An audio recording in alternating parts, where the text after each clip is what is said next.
1 minute. Okay, thanks. Uh, okay, good evening to all the viewers. On behalf of Philosophy family, it's my pleasure and privilege to extend a hearty welcome to all the students, scholars, and professors of philosophy and other disciplines of our country and abroad. Today, it's our pride privilege to see the names of many senior professors. They are connected with us in our virtual academic platform. Today, we have with us one of the eminent philosopher and one of the senior professors of our country, Professor Sreekala Nair. I welcome Madam Sreekala Nair. Before inviting her to speak on this scheduled topic, it's my privilege to speak something on her academic journey. You know, Professor Sreekala Nair is the director, International School of Sri Shankar Studies and Sri Shankaracharya University of Sanskrit. She is now at present working as a professor in the Department of Philosophy.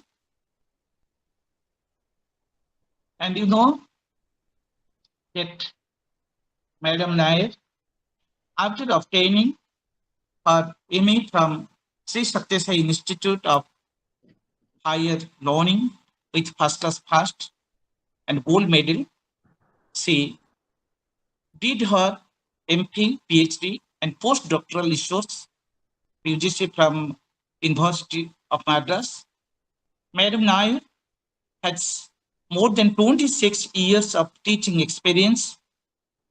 She has been conferred upon many honors, awards, felicitations, prizes like ICPR Young Scholar Award, Best Coordinator Award of Bharatiya Mahila Darshanika Parishad, Shastri Indo-Canadian Philosophy Award, and many other citations that she has received for her academic excellence. Madam Nair has held many important positions and assignments in national level like member ICPA, Dean, Faculty of Social Sciences, Joint Secretary, Indian Philosophical Congress, Member Secretary cum Director, IPSCL, Member NAC peer team, and many other assignments she has executed. And she has executed her responsibility very excellently whenever any assignment was given to her. In addition to it, Madam Nair has visited to different countries like Canada, USA, Greece, Singapore, Malaysia, Beijing, and many other countries for presenting academic lectures or visiting professor. She has founded many research programs. She has arranged many research programs. Madam Nair has executed her responsibilities as member in different academic bodies and professional bodies in national level. So it is not possible to reflect upon all the things that she was associated with and she is associated now. Professor Nair has 20 years of administrative experiences in different universities and different autonomous bodies of government of India. She has designed courses for UG and PG programs in different universities. She has authored, co-authored, and edited a good number of books which have gained popularity in national level. Professor Nair has contributed more than 200 or 300 scholarly papers in different journals of national and international level. It is not possible to read out the list that she has. So she is a stalwart in the world of philosophy. She has contributed a lot for the cause of philosophy, philosophical reflection, for the cause of philosophical studies and academic level. We are fortunate to have her in our academic platform of philosophy family.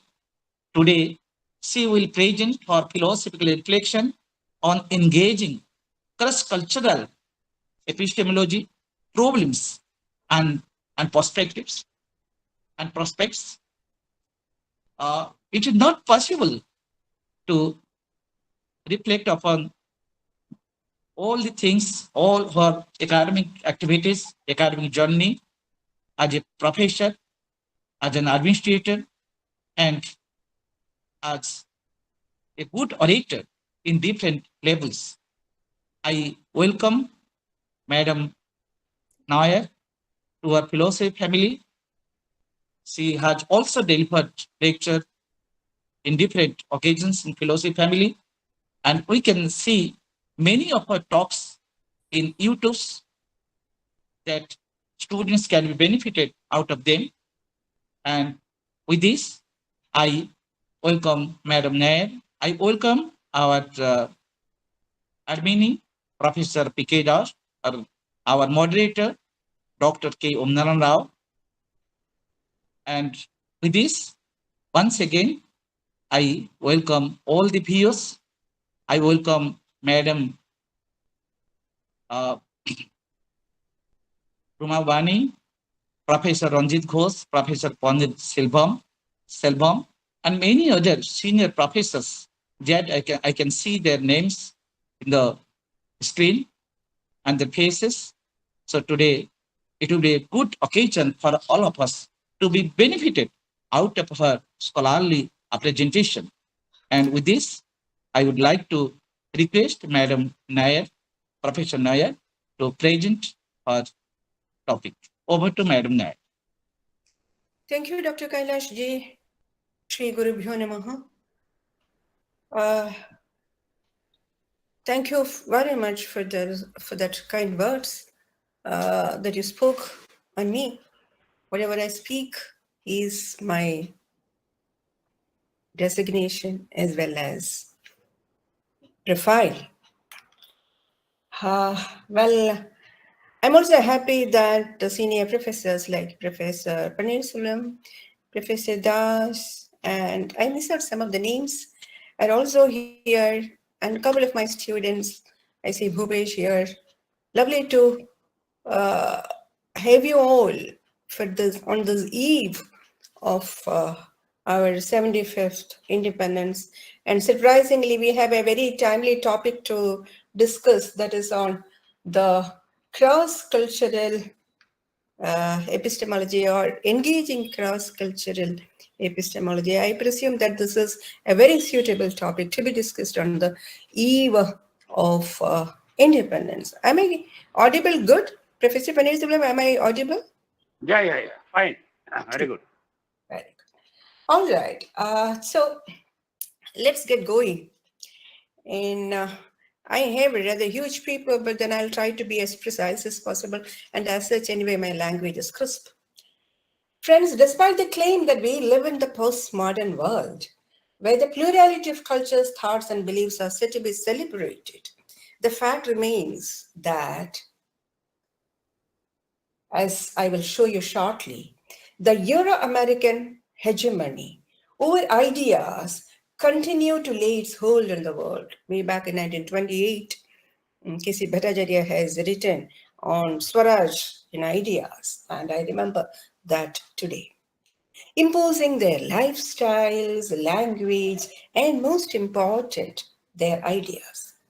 Anand Vaidya views that critical thinking as originating from the human condition as opposed to the Western condition alone would give a proper place to every individual, leading to an outcome that pertains to the well-being of all. And let's remember, this happens to be the well-being of all, happens to be the pronounced goal of every civilized community.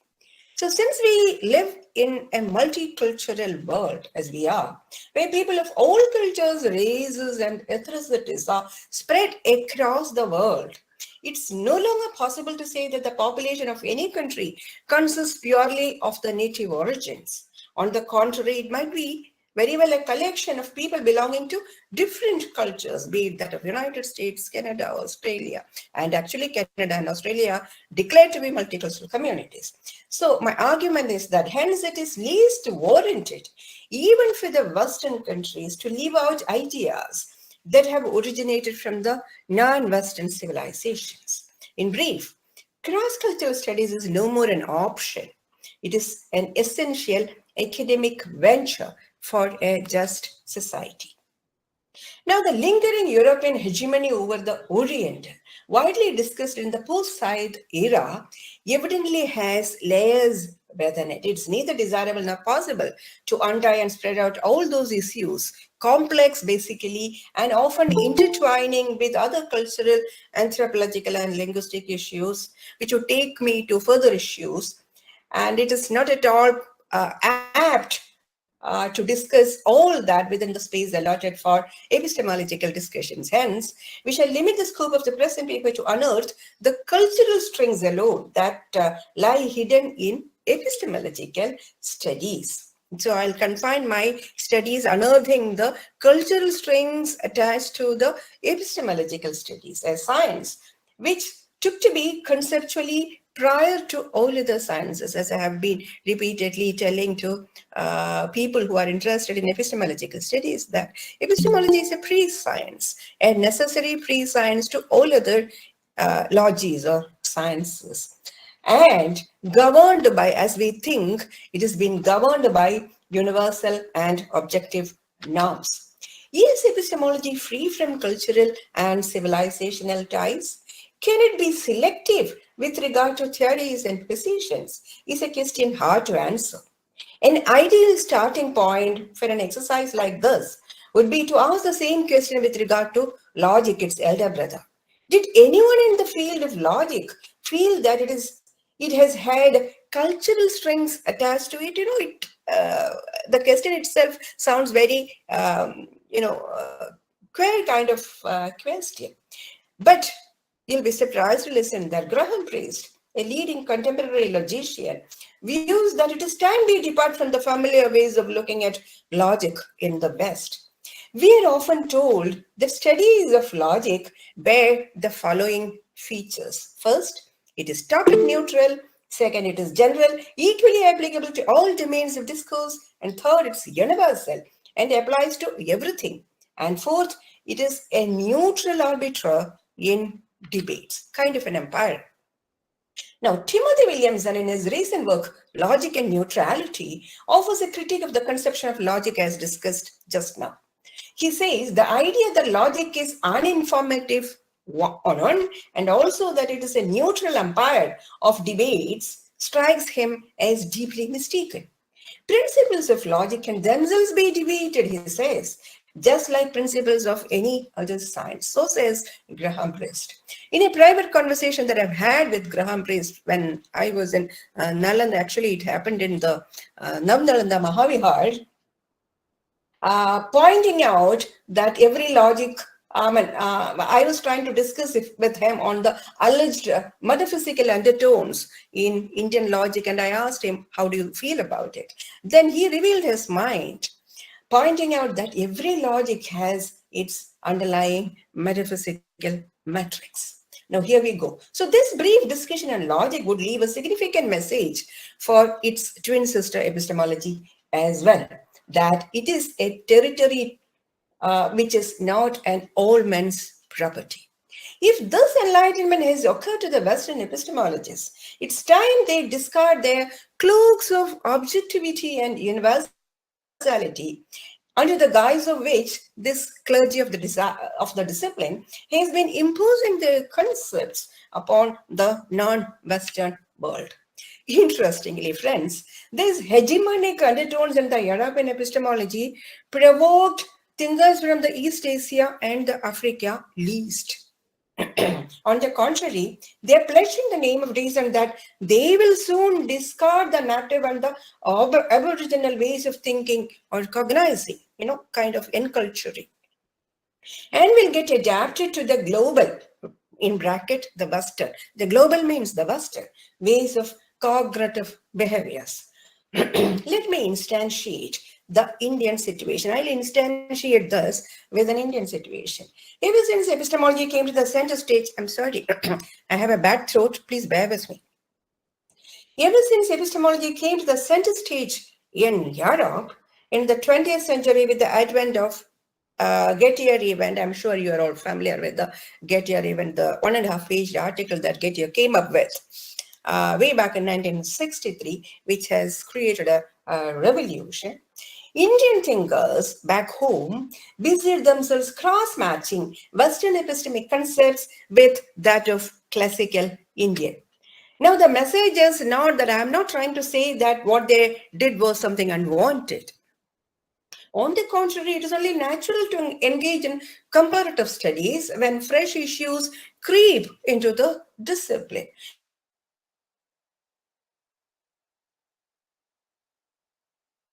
But the problem is overboard and let go of the cultural strings attached to the native concepts, as I'm going to show you shortly. Presuming that while doing epistemology, we transfer ourselves to a culturally neutral world, to an all-man's territory. The present paper will address the incipient problems one would face while undertaking cross-cultural epistemology. The whole attempt in my paper would be the difficulties that we would address while we do this cross-cultural epistemology.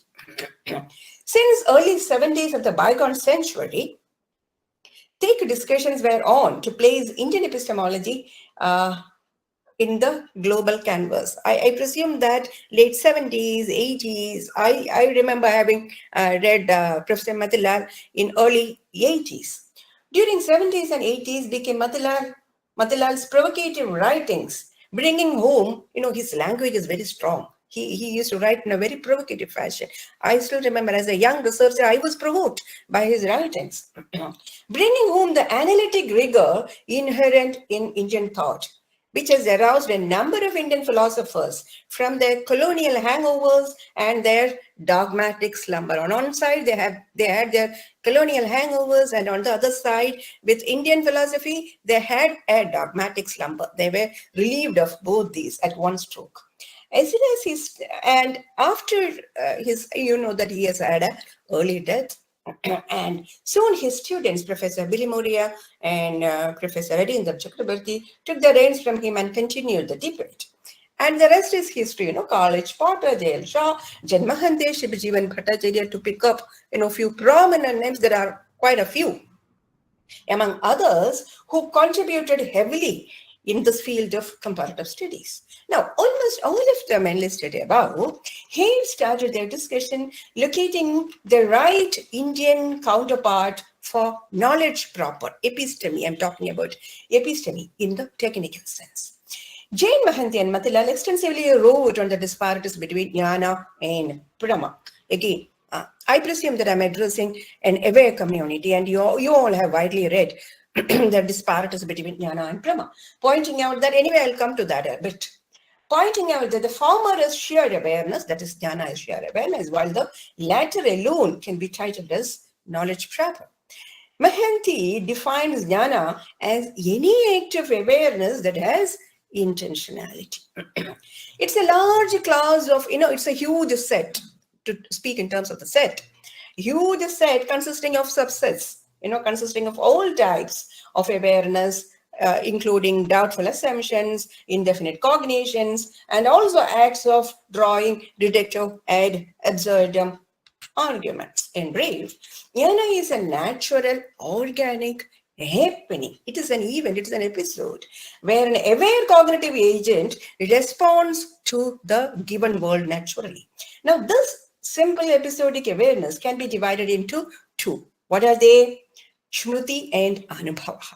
Shruti is recollection and Anubhava is experience. Now again, experience is a huge class which consists of two varieties, Yadhardha Anubhava, real experience, and Ayadhardha Anubhava or Midhya Anubhava, erroneous ones. Now what is real experience or Yadhardha Anubhava?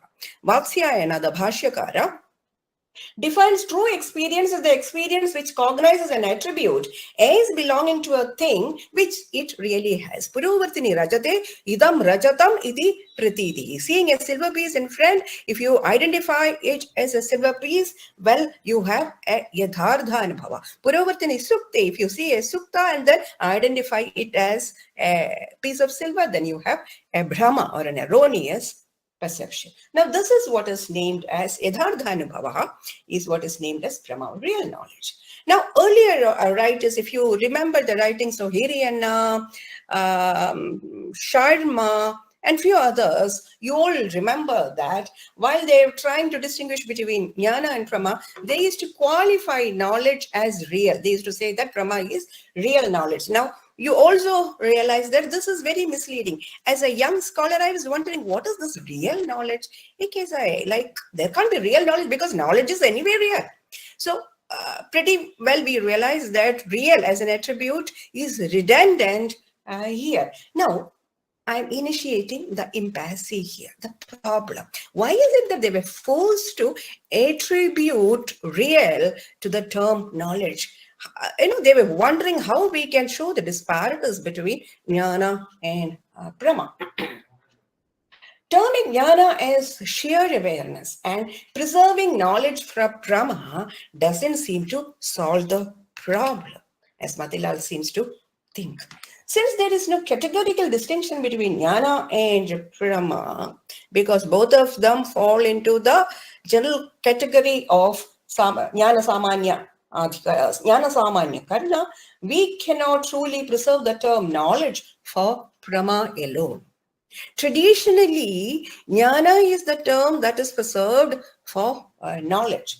While Matilal chooses to ignore these cultural disparities, Mahante seems to take them serious. He chooses Jnana, as the tradition goes, to refer to knowledge, but discounts the technical bearing it has in the West. The knowledge that he is talking about, which he wants to attribute or equate with Jnana, is not a JTB. By JTB, what I mean is justified true belief type of definition, and instead follows strictly the dictates of Nyaya and incorporates all varieties of awareness under it, including doubt, uncertain knowledge, and ridiculous and absurd, kind of all type of awareness, as I have enlisted earlier. Now, if this be the case, how shall we move ahead? How are we going to distinguish between sheer awareness and jnana? How are we going to move ahead to the territory of the so-called episteme, the episteme, the Theaetetus fame episteme? Now, we shall see shortly.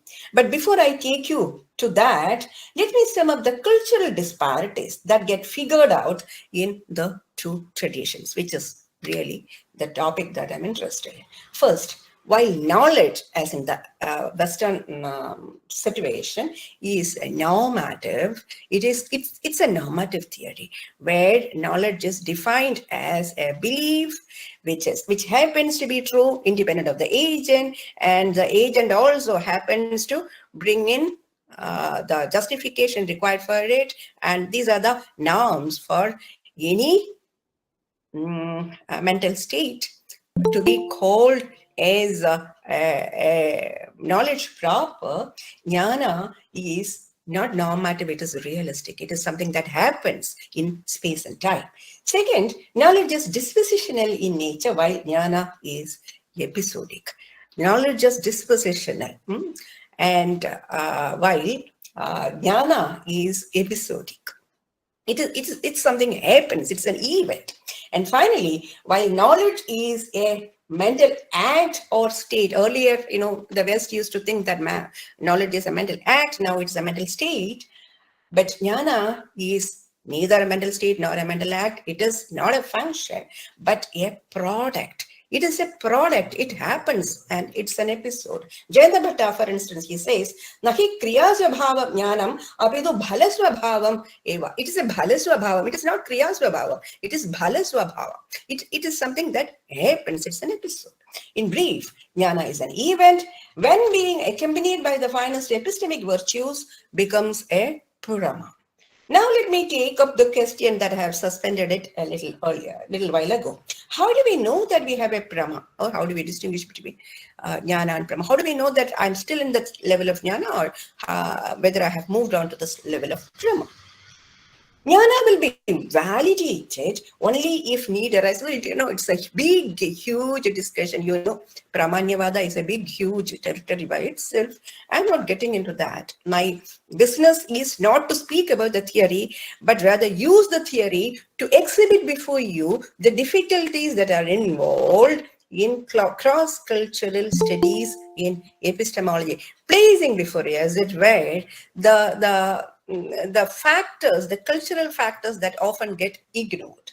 So jnana will be validated only if need arises, quite unlike in the case of knowledge, by its ability to fulfill the pragmatic requirement. As the definition goes, both by Nayayikas and the Bauddhas, they define it as samvadi pravritti or prayoga samarthya. I'm not getting into the details of it.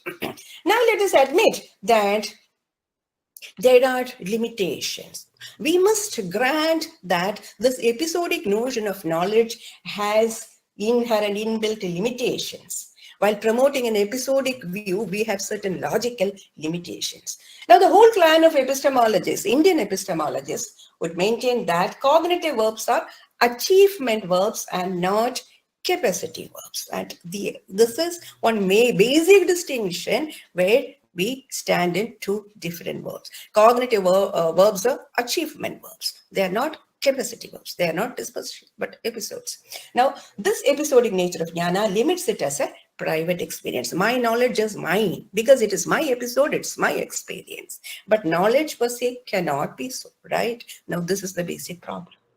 The magical accomplishment of the Platonic logos, which, the logos which he speaks of in Theaetetus, where he wants to raise the doxa to the level of episteme by applying the principle of logos, turning the private belief into an episteme proper, where I'm employing an analogy, where the pupa-like belief comes out in flying colors as an episteme proper, adorned with an outfit that has a tough exterior that resembles logic. Logic just a cover, With that, the episteme comes out from the pupa stage to the flying colors. That is how, there is a class distinction between doxa and episteme. Anything that is added to doxa doesn't make to episteme. That's what Plato says. But anyway, the story is rather long. So that kind of a distinction is either missing or is least attended in the Indian context. Now let us move on to more difficult questions. I'm going to take you to deeper waters. As we aim at the logical analysis of knowledge in the Indian sense, let's find out whether we can raise Indian knowledge to the logical realm at all. Remember, knowledge being an awareness episode in the private life of an individual, a formal analysis of it, as in the case of the West, seems to be a distant possibility, and this is a fact. Hence the question, does Indian epistemology has a logical framework at all, seems significant? I'm going to address this. A preliminary study on the nature of knowledge is placed in the cultural matrix of Indian thought. The tough task is that I'm not one, quite like Jain Mohanty, I don't want to uproot it from its cultural matrix. At the same time, how are we going to make a logical analysis of this? Is the task that we have before us. So a preliminary study on the nature of knowledge as placed in the cultural matrix of Indian thought would reveal that Indian epistemology accorded no place for formal logic. The logic we find in their reasoning is natural in kind. Of course, we do find a kind of logic in inference, and subsequently in the logical school of Buddhism, you see a heavy logic, particularly in the Navinaya school. But that kind of, of course, people would say that in Navinaya, there's a version of formalism being involved, of course, but that is debatable. The logic we find in the reasoning is natural in kind, being footed in causation. You know that causation is something empirical in nature. As Mohanty views, here logical structure is not something raised above the existent world or belonging to an ideal world of forms, but is itself a product of existent factors and is exhibited in existence and occurrence.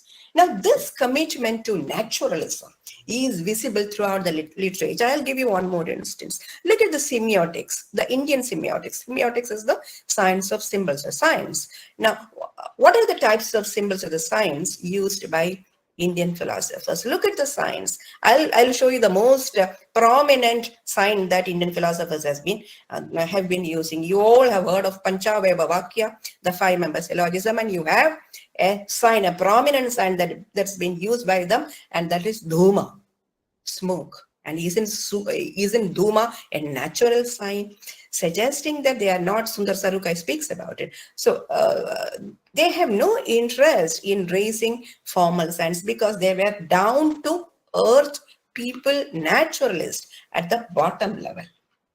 Hence, we must come to the conclusion that the realistic and the naturalistic epistemology fostered by Indian philosophers would have detained them from engaging any kind of formalism. Here, more than the evaluative study. Now, I'm not making an evaluative study whether, should they have done kind of formal logic, or is it the case that they're not doing formal logic, detains them from being proper epistemologists? Such kind of exercises is not being engaged in the present discussion. This is not an evaluative study. My interest is in projecting the distinct cultural approaches the two traditions undertake. If formalism is alien to Indian thought, then how can knowledge be prepositional? You know that in knowledge, the object of knowledge is a preposition, right? What is the object that we speak about is a prominent discussion in knowledge analysis. The object is a preposition. Though I'm speaking about this object, that this is a mobile phone, the object is not this mobile phone. The object is the preposition that I've made about the object. That probably, I presume that all of you are aware of it. Again, we have a difficulty here with the Indian philosophy. In the Indian context, knowledge is neither a sentence nor a preposition. Being conscious of something before you, I told you that it is realistic and it's episodic. So, kadoyam, pustakoyam. When you say that you are being conscious of something before you, which is a guna of the self. You know how jnana has been defined. Jnana gunakam atma. Atma has been defined as a substance which has been qualified with jnana. So which is a guna of the self.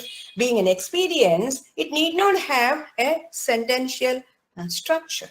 Also, Nyaya does not distinguish between the meaning and the reference of an expression. The Frege kind of exercise with which, the Western philosophy has passed through is not available in the Indian context. And most significantly, unlike in the West, it cannot be the case that the same content, which was a matter of doubt earlier, now being confirmed as knowledge, and later I disowned, realizing that I did not have sufficient justification, etc. exercises do not happen in the Indian context for multiple reasons. First, knowing is an event, and hence, something which has been doubted earlier the same thing cannot become, that is a different episode altogether, cannot become a case of knowledge, because they have spatio-temporal adjuncts to it. And second, the content of a doubtful awareness, as Mohanty observes, is not yes is P, rather whether P or not P. Sthanurva, Purushova. So whether it is P or not P. Now this rules out the very possibility of preposition to play a mediating role between the meaning and the content of the sentence, as in the case of the West.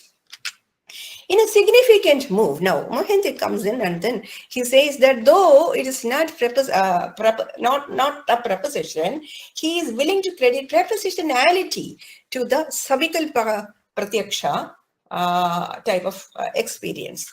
Now, he concedes that knowledge is not linguistic, but the content of knowledge can be expressed in language. That is precisely what Nayayikas say.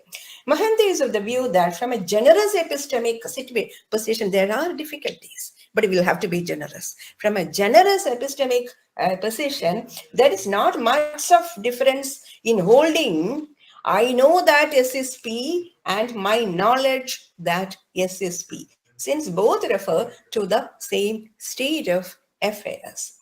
The distinction drawn between the two, the former as an act and the latter as the content. Remember, jnana is not an act. As the content of the act is nothing but the illusions fostered by language. And then he moves on to his phenomenological exercises as Mohanty is indeed a phenomenologist. But lovely, the analysis is very beautiful. Now, having engaged with the cultural issues engendered in a comparative analysis of the notion of knowledge, so thus far we have seen the difficulties in juxtaposing the conception of knowledge in the Indian context with that of the West. I am moving on to knowledge analysis as such. Discussions are also on with regard to a certain more fundamental questions like whether knowledge in the Indian context can be analyzed at all. If the earlier discussions were taken to its natural conclusion, the answer would be a no. Even in the West, standard analysis was challenged. There were objections to the JTB analysis. For instance, Timothy Williamson in his very famous, I have read that when I was a student, Knowledge and Its Limits, argues that knowledge is a non-factorizable mental state. It does not, or it cannot get decomposed into truth plus belief plus justification plus an anti-luck condition added in the post-Gettier scenario. However, it would be interesting to see how the JTB outfit with huge knowledge, something as we have seen is deeply rooted in culture. Having considered that jnana is something deeply rooted in Indian culture, it would be interesting to see how this JTB outfit would look upon jnana. That is all that we are trying to do.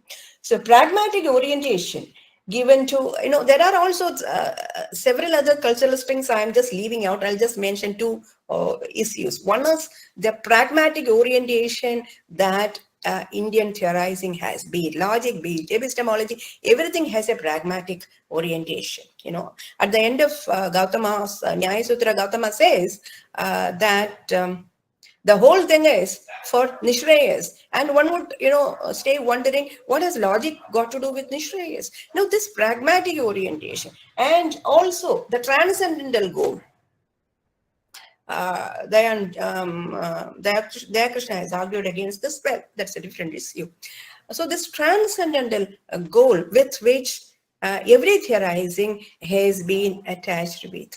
See, these are certain cultural factors which you cannot take away, be it logic, epistemology, metaphysics, or ethics.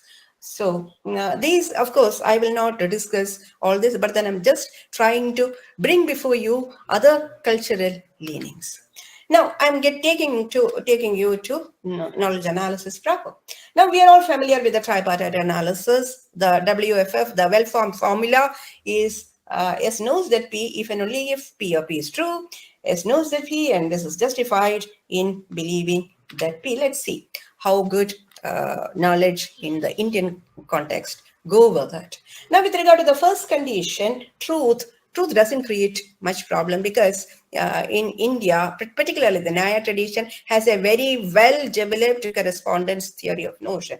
And both Motilal Shivjivan Bhattacharya and also Mohanty speak about the kind of evolution the notion of truth undergoes in Nyaya literature since the Bhashyakara down up to the Manigranthakara, that is Gangesha. But with regard to the other two conditions, there are severe problems. Let's look at the belief condition. We know that in the Western scenario, belief is a prior state that knowledge passes by, where the subject entertains a proposition positively and has some kind of epistemic acceptance, a kind of a cradle attitude towards the proposition. It's generally believed that since jnana is not a mental state, but a mental episode, we cannot in any way bring in the notion of belief into the picture. Karl Popper raises a concrete objection to the JTB model analysis, pointing a finger at the Western thinkers or Western epistemologists that there could be possible analysis across the world where belief plays no role. For instance, the Indian knowledge analysis. In the Indian situation, belief, if at all is involved, does so only as a fleeting awareness, and they are not the enduring beliefs as in the case of the West. Now, Mahandi, however, counters Potter, and he concedes with Potter that there is no term equivalent to belief in Sanskrit. That is truth. But he says that we should just stop where we say that Brahma is Nischaya Jnana. And once we say that Brahma is Nischaya Jnana, non-dubious awareness or non-dubious knowledge, well then doors are open for it to be a case of Brahma. So in Nischaya Jnana, the agent will have acquired a good degree of epistemic acceptability in the cradle scale for that awareness. In other words, if dubiety has to be transcended in every case of jnana, and if knowledge is what has been placed beyond doubt, that is asandigdha, to that extent we can say, according to Mahenti, that knowledge in the Indian context also involves belief. Now, some have said that probably we can speak of Nischaya Jnana as a variety of occurrent belief, but then I don't subscribe to this. Well, Mahante and many others are of the view that we don't have to take this too far, that we don't have to give undue weightage to this apparent absence of the concept of belief in Indian knowledge system. Now, the most problematic of all the conditions, as in the case of the West, as well as in the case of Indian knowledge analysis, is the notion of justification, the tethering element, which has, started its trouble since the time of Plato, since the time of Theocritus. When Socrates attempted to define knowledge, he stumbled upon. Now, there are visible disparities between the two traditions on the truth entailment. Justification is that factor which entails truth. Now, the fact that an exact representation of justification condition is absent in the Indian scenario doesn't mean that this tradition hasn't had the concept of justification in it, or it has ignored it. No, not at all. Though the nearest equivalent of epistemic justification can be found in Pramanya theories, unfortunately, or popularly, they represent the truth element in knowledge analysis, and the justification condition gets rolled up along with it unobserved. Now, how is it that Pramanya encompasses both truth and justification? Here, one has to emphasize the dual character of the term Pramana. Sanskrit is a very, very peculiar language, where the same term means different things. So Pramana has a dual character. It can mean as evidential as well as causal. Since the anat suffix carries a dual meaning, bhave anat and karane anat, we have the possibility of a dual meaning for pramana as causal as well as evidential. Pramaya bhava pramana and pramaya karanam pramana. So when it is karanam, it is the causal factor which brings truth, and bhava is what brings the justificatory status. And incidentally, the karana also is supportive for the justificatory factor. Thus, with Pramanya theory in place, we have a stronger and philosophically richer concept when compared to its analog Jnana Samanya Karana. Now, then in Indian standard analysis, the truth condition and justification condition gets rolled up, are not segregated, both being referred with a single term Pramanya deserves special attention for a couple of reasons, according to me. First, when justification is clubbed with truth, it has several benefits. When it gets clubbed with truth, it helps us avoid the risk of building a bridge between objective truth and subjective belief, and thereby Prama gets naturally immunized with Gettier-type counterexamples, clearing that knowledge is not a matter of coincidence, but a rightful claim put forth by the deserving cognitive agent. And second, the extrinsic validation of knowledge permits the Yayigas to accommodate fallibilism in their knowledge analysis. So there is an inbuilt fallibilism prevalent in Pramanya. And third, it offers a naturalistic approach to knowledge. And today you know that naturalism is all in vogue. And people speak about since post-Quinian era, epistemology tries to be naturalistic. So in this quick analysis, there is a takeaway lesson for the West from this Indian basket. What is it? That the gulf between truth and justification is to be bridged, not by adding a fourth condition to knowledge, but by insisting that the existing three conditions should not be independently satisfied.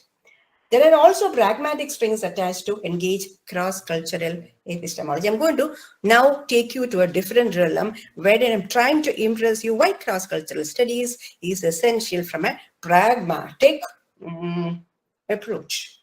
For instance, shouldn't the non-Western epistemic theories be part of the curriculum? Have you ever thought that how epistemology has been taught in the developed or the so-called European and the American universities? The problem of inclusion in philosophy comes in with regard to the teaching of non-Western thinkers in philosophy courses in Europe and America. And I don't have to tell you how Indian philosophy, for instance, gets represented. Indian philosophy hardly gets represented as philosophy proper. It has been included under Hindu religion, and even critical thinkers like Nagarjuna and Shankara have been taught as religious leaders. So this is the general state. When you come to epistemology, things are even more straight. Anand Vaidya views that there is no reason why one cannot include philosophers from other traditions when building a conversation about the nature of knowledge. For instance, while discussing about Gettier problem, I'm sure in every epistemology class, be across the globe, one cannot today speak or teach epistemology without referring to Gettier problem. And when you teach Gettier problem and bring it to discussion, it's useful to see how the non-Western communities respond to this challenge. So there is fruitful debate over whether Westerners and East Asians are as likely to consider Gettier cases as cases where knowledge is absent. Is it the case that East Asians think that Gettier poses a real challenge to GTP? Jonathan Weinberg, Sean Nicholas, and Stephen Stich, way back in early 2000s, they have argued that the difference of opinion prevails between the Westerners and East Asians on this. But more recent works by Edward Machinery, Stephen Stich again, and David Rose have argued that there is wide agreement on Gettier intuition across subjects from USA, Japan, Brazil, and India. Now, the two most commonly cited articles discussing Gettier in non-Western contexts are one by Jonathan Stahl's 2007 article, which is an excellent piece, Gettier and Factivity in Indo-Tibetan Epistemology, very popular, and Karl Potter's, which I have read, for instance. That is how I have learned what Gettier problem is. In 1984, the classic one, which published, I think, in Jayasevia, Does Indian Epistemology Concern Justified True Belief? In which he discusses the question whether Indian philosophy even engages, as I have discussed earlier, I've brought in Karl Potter a little while ago as well, whether Indian epistemology engages JTB discussion at all. Now, both pieces argue that we don't find Gettier-style examples in Indian philosophy, largely due to the messy issues that I have discussed a little while ago. The nature of belief, doubt, and justification, so on and so forth. Now, outside of these two pieces, which are of more or less historical and translational flavor, there is little awareness in the West on the works of contemporary non-Western philosophers on Gettier examples. Nowhere at the global level discussions are conducted on the non-Western responses to Getty's work. But there are at least a handful of attempts made by, I'm sure you are all familiar with, I have written, made by Oriental scholarship across the hemisphere. I'm not just speaking about the Indian scholarship, the whole of the Oriental scholarship, be it from China, from all other East Asian countries, Arab countries, the whole of this hemisphere, trying to draw, all of them have tried to draw general epistemic theory by extrapolating from the textual evidences available in their particular tradition to resolve Gettier cases. We shall examine here two such contemporary non-Western views that attempt to address Gettier problem. One that derives from the Nyaya school and another that derives from the Mohist school of Chinese philosophy. Now, before I move on to these analysis, just let me quickly recapitulate. I'm sure you're all aware of Gettier problem. So what did he argue in the paper? Gettier argued that if the two counterexamples that he pushed ahead stand, then the standard analysis that if X has a justified true belief that P, then X knows that P is false, right? This is the argument. Now recall that he articulates two presuppositions. He says that unless these two presuppositions are in place, well, the counterexamples cannot go ahead. What are they? First is, the first is justification regarding false belief, which has two variants. That is, a false belief, belief can be false, still be justified, and it has two variants. One, that a proposition can be false but still be justified, and second, that a justified false belief can lend justification for another proposition by way of inference. Quite like how truth get transferred through deduction, justification also gets transferred through deduction. This is the argument.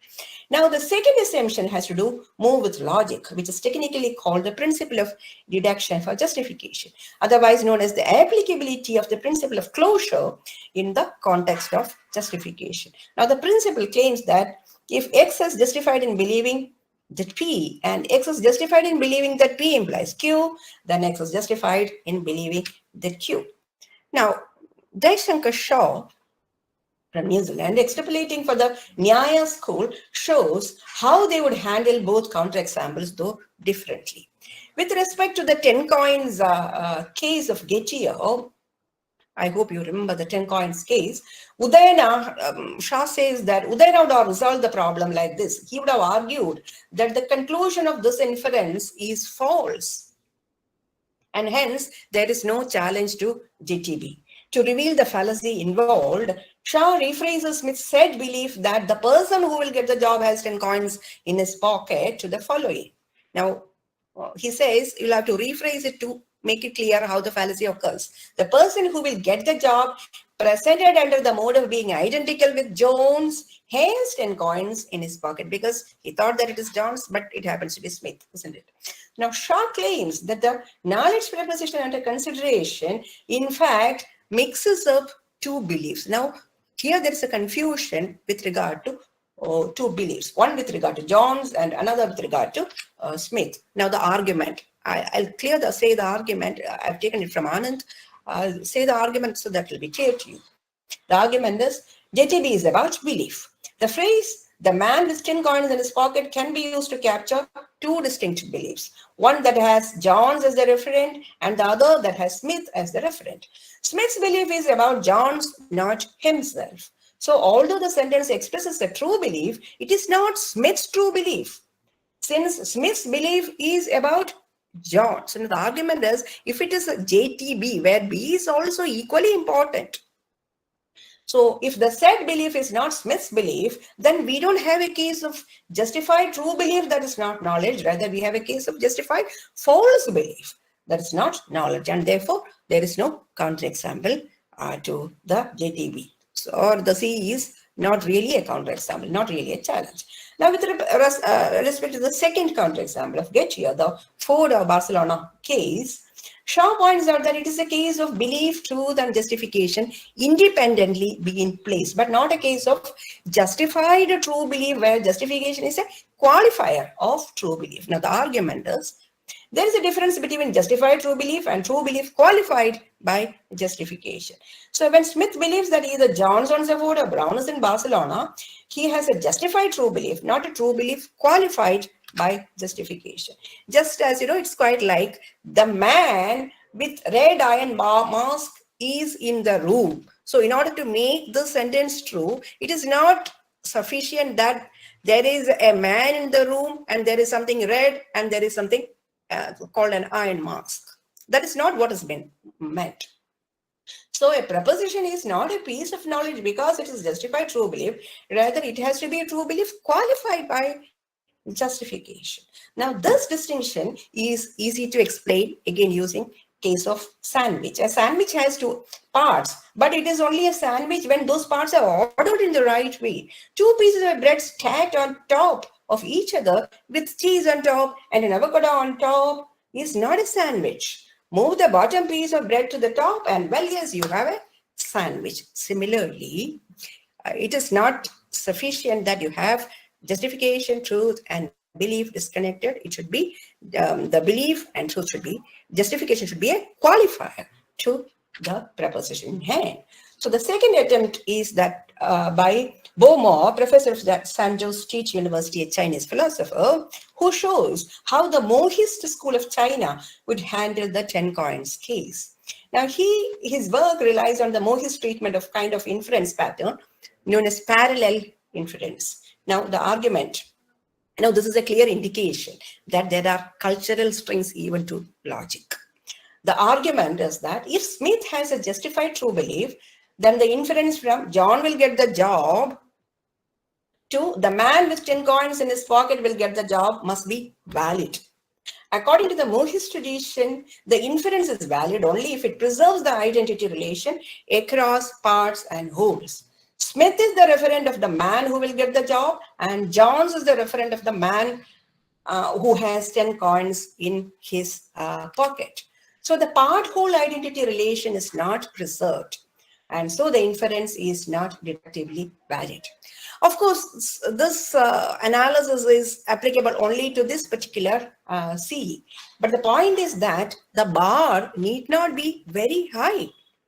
Bar has to be kept a little low so that other cultures also can participate in the debate.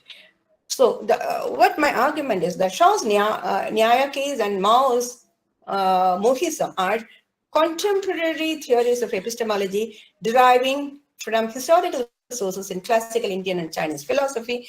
The fact that they are based on historical sources does not make them elements of history of philosophy. Rather, as the authors intend them, they are pieces of constructive engagement with contemporary epistemology and instances of cross-traditional philosophizing that aims at insight and or solutions to philosophical problems.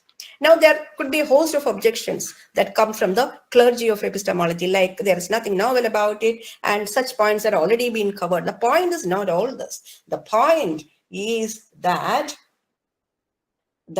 we should, what is the attempt? The attempt is to provide space for cross-cultural studies. It should be considered that they are important at least for teaching. Anand would say that, consider it at least for teaching, if not for, among the published literature. Now, note that often such tools have been engaged by students in a very interesting fashion. Now, I'm winding up. There are a few other points to be taken note of. First, these philosophers whom I have referred to, Shaw and Mo, these philosophers working in non-Western traditions are going out of their way to make their traditions here, the Indian tradition and the Chinese tradition, make relevant to the Western problems and cases. Now think, how often do we see a Western philosopher using techniques from Western philosophy to solve a problem and or address an issue in non-Western philosophy? Have you ever seen such exercises? Yet another issue is regarding the control space. And even if there is comparison that is happening. Well, I have my good friend, Graham Priest, who does a lot of comparative study with logic, particularly with para-consistent logic. He makes, comparative studies with Jainism and Madhyamaka and so on and so forth. But the million-dollar question is, with all due respect to Priest, the million-dollar question is, where is the control space? The control space always falls on the Western hemisphere of the globe. So this is one problem that I find with, or rather the greatest problem that I find with cross-cultural exercises. To wrap up, I'm wrapping up. In a plural world as ours, friends, diversity of approaches should be the canon. Diversity of approaches should be the canon. Wherever it is appropriate, let us have diversity. Let's work in plurality. Let's celebrate plurality, as we claim in the postmodern world. With quality work, of course. I'm not saying that anything can go. Remember, inclusion is not just about quality work. It is also about learning from other groups. I can give you several instances from linguistic side, how Aboriginals think, how the non-Western groups think with regard to, classical linguistic studies that Western philosophy thrives on, but I stay away from this. So it's also about learning from other groups so as to get a wider and more comprehensive perspective, discussion, and participants. So if the West is really interested in taking the whole globe in their exercise of theorizing, I must say that they should be more open. And if this presentation has put across this factor before you prominently, well then I would deem it as an exercise of success. Thank you so much. Thank you for the opportunity.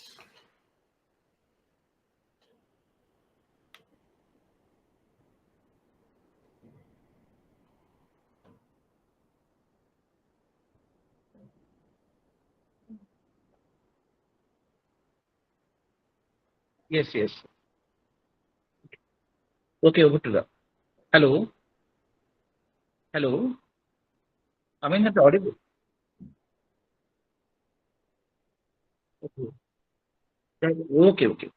Okay. Now over to Dr. Rao. No, Dr. Maharana, you want to say something now? Carry on. No. Actually, I have nothing to summarize because I don't want to. I don't have the courage to make a proper synopsis of the talk of Madam Nair. Actually, she has made a comprehensive analysis of the cross-cultural epistemology, citing the philosophical reflection of ancient thinkers in the classical Indian philosophy and modern thinkers in solving the cross-cultural problems. And she has also tossed all the points that she has tried to justify the proper cultural outlook. And she has giving that cross-cultural epistemology provides a proper understanding actually with the plea from cultural solution. And her presentation has inspired us to be engaged in a constructive program for the common interest of the society. So with this, I thank.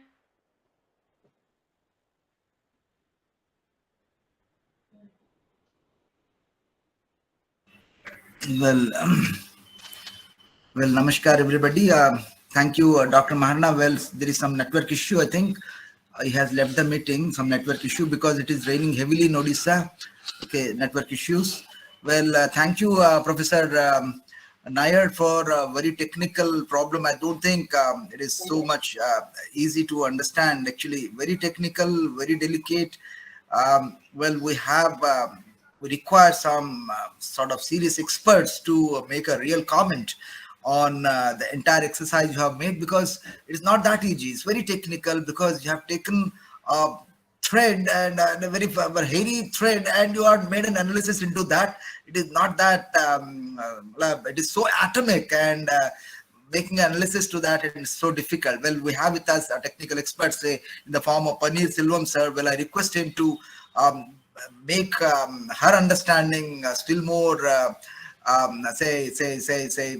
understandable to all of us. I think, well, very technical, very difficult to understand, as you see. Well, I would think we need the help of Professor Panir Selvam to get through her presentation, and so that we can come up with some discussion on the entire topic.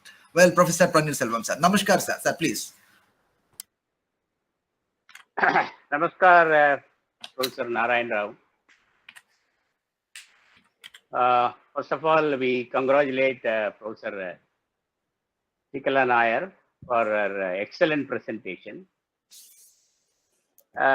Of course, it is a very technical presentation, but it shows that she is well versed both in Indian and Western. That's what it exhibits. She is very thorough in examining some of the concepts, the context of JTB, and also viewing that problem from Indian perspective, especially taking the help from thinkers like J.N. Mohanty and B.K. Matilal. So this is, I would say, one of the best speeches which we heard in philosophy community, I mean philosophy family. Personally, I am very much benefited by this, and I hope the members of the family are also benefited. Now, no doubt this is a very technical paper, and she has raised some very important issues. But I'll raise some issues which are, of course, non-technical, but these issues are disturbing me for quite some time, because whenever we talk of this cross-cultural epistemology, I have this problem. Now, one problem that comes to my mind with regard to this cross-cultural epistemology is that when we make a distinction between Western logic and Western epistemology on the one side, and Indian logic and Indian epistemology on the other, I have this difficulty. Quite often it is said that Western epistemology or logic is formal, it is very rigid, and it is value neutral, and it is separated from metaphysics. This is something, the last one is very important, I would say, separated from metaphysics. But in the context of Indian logic or Indian epistemology, I feel, or I always argue, that Indian logic is purely based on metaphysics, or let me put it this way, that logic and epistemology in Indian context has emerged in order to support the metaphysical claims of each system. This means each and every system of philosophy in Indian context contains in it the epistemology as well as metaphysics, epistemology as well as logic, which would substantiate the metaphysical claims which the system is making. So the ontological commitment of a particular system is based on the metaphysical claims of the system. The ontological claims which Indian systems or Indian system of philosophy is making is supporting, the epistemology or Indian logic is supporting the metaphysical claims or the ontological claims. So the ontological commitment is substantiated by epistemology or logic. But in the case of Western epistemology or Western logic, they could separate these two, that is metaphysics from epistemology and metaphysics.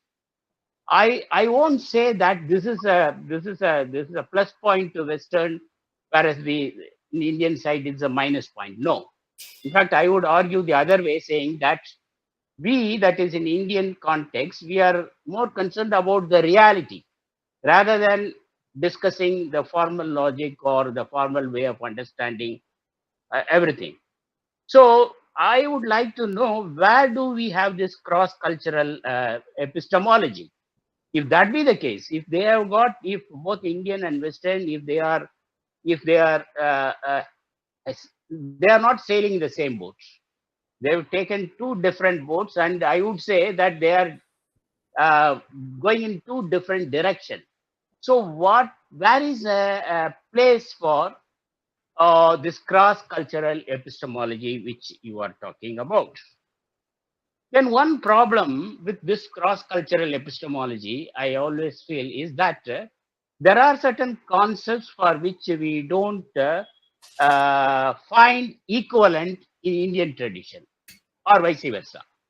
One example is the Samvad discussion, which was started by Professor Dayakrishna long back, or what we call the Jaipur experiment, where he wanted both the Indian as well as the Western thinkers to come to a platform where they can discuss some philosophical concepts.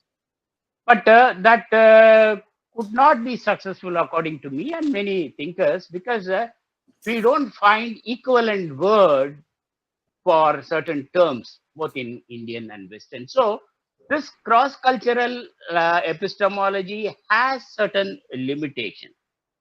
And secondly, and the third one point which I really liked in our presentation is, of course, there are many points which I, but one point which I was fascinated is that how in Western tradition, knowledge is always real. Whereas in Indian tradition, one can make a distinction between Yadhartha Jnana and Mithya Jnana, which he has very beautifully pointed out. Because when we say knowledge, it is always real. But in Indian philosophers, in Indian context, we are able to make a distinction between Yathartha Jnana and Mithya Jnana. That is something remarkable which we find in Indian epistemology.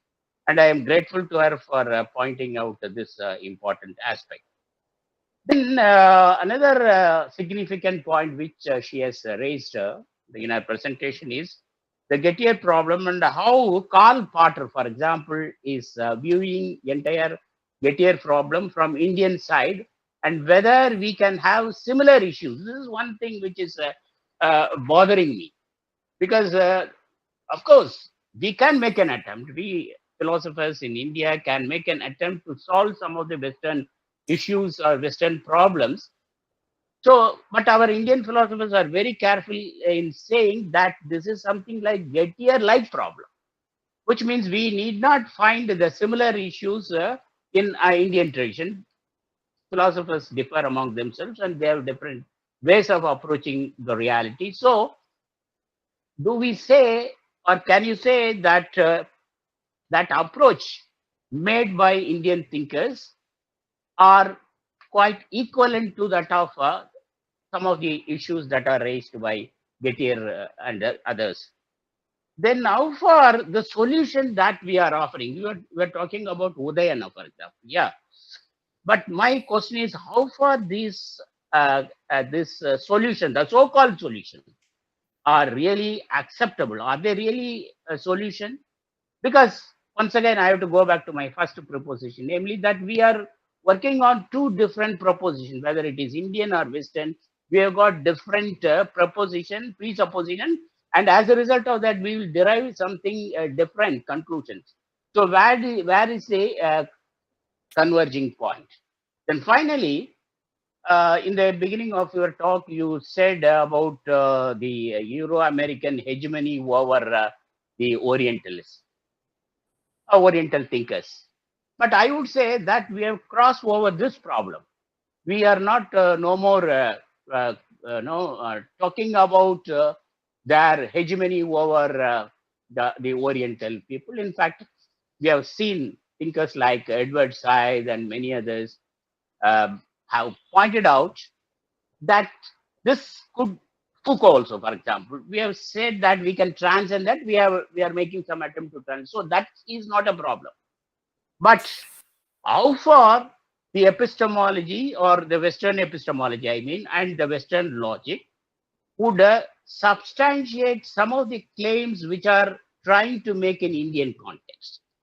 In short, I would like to say there are some Indian thinkers like S.S. Barlinge, for example.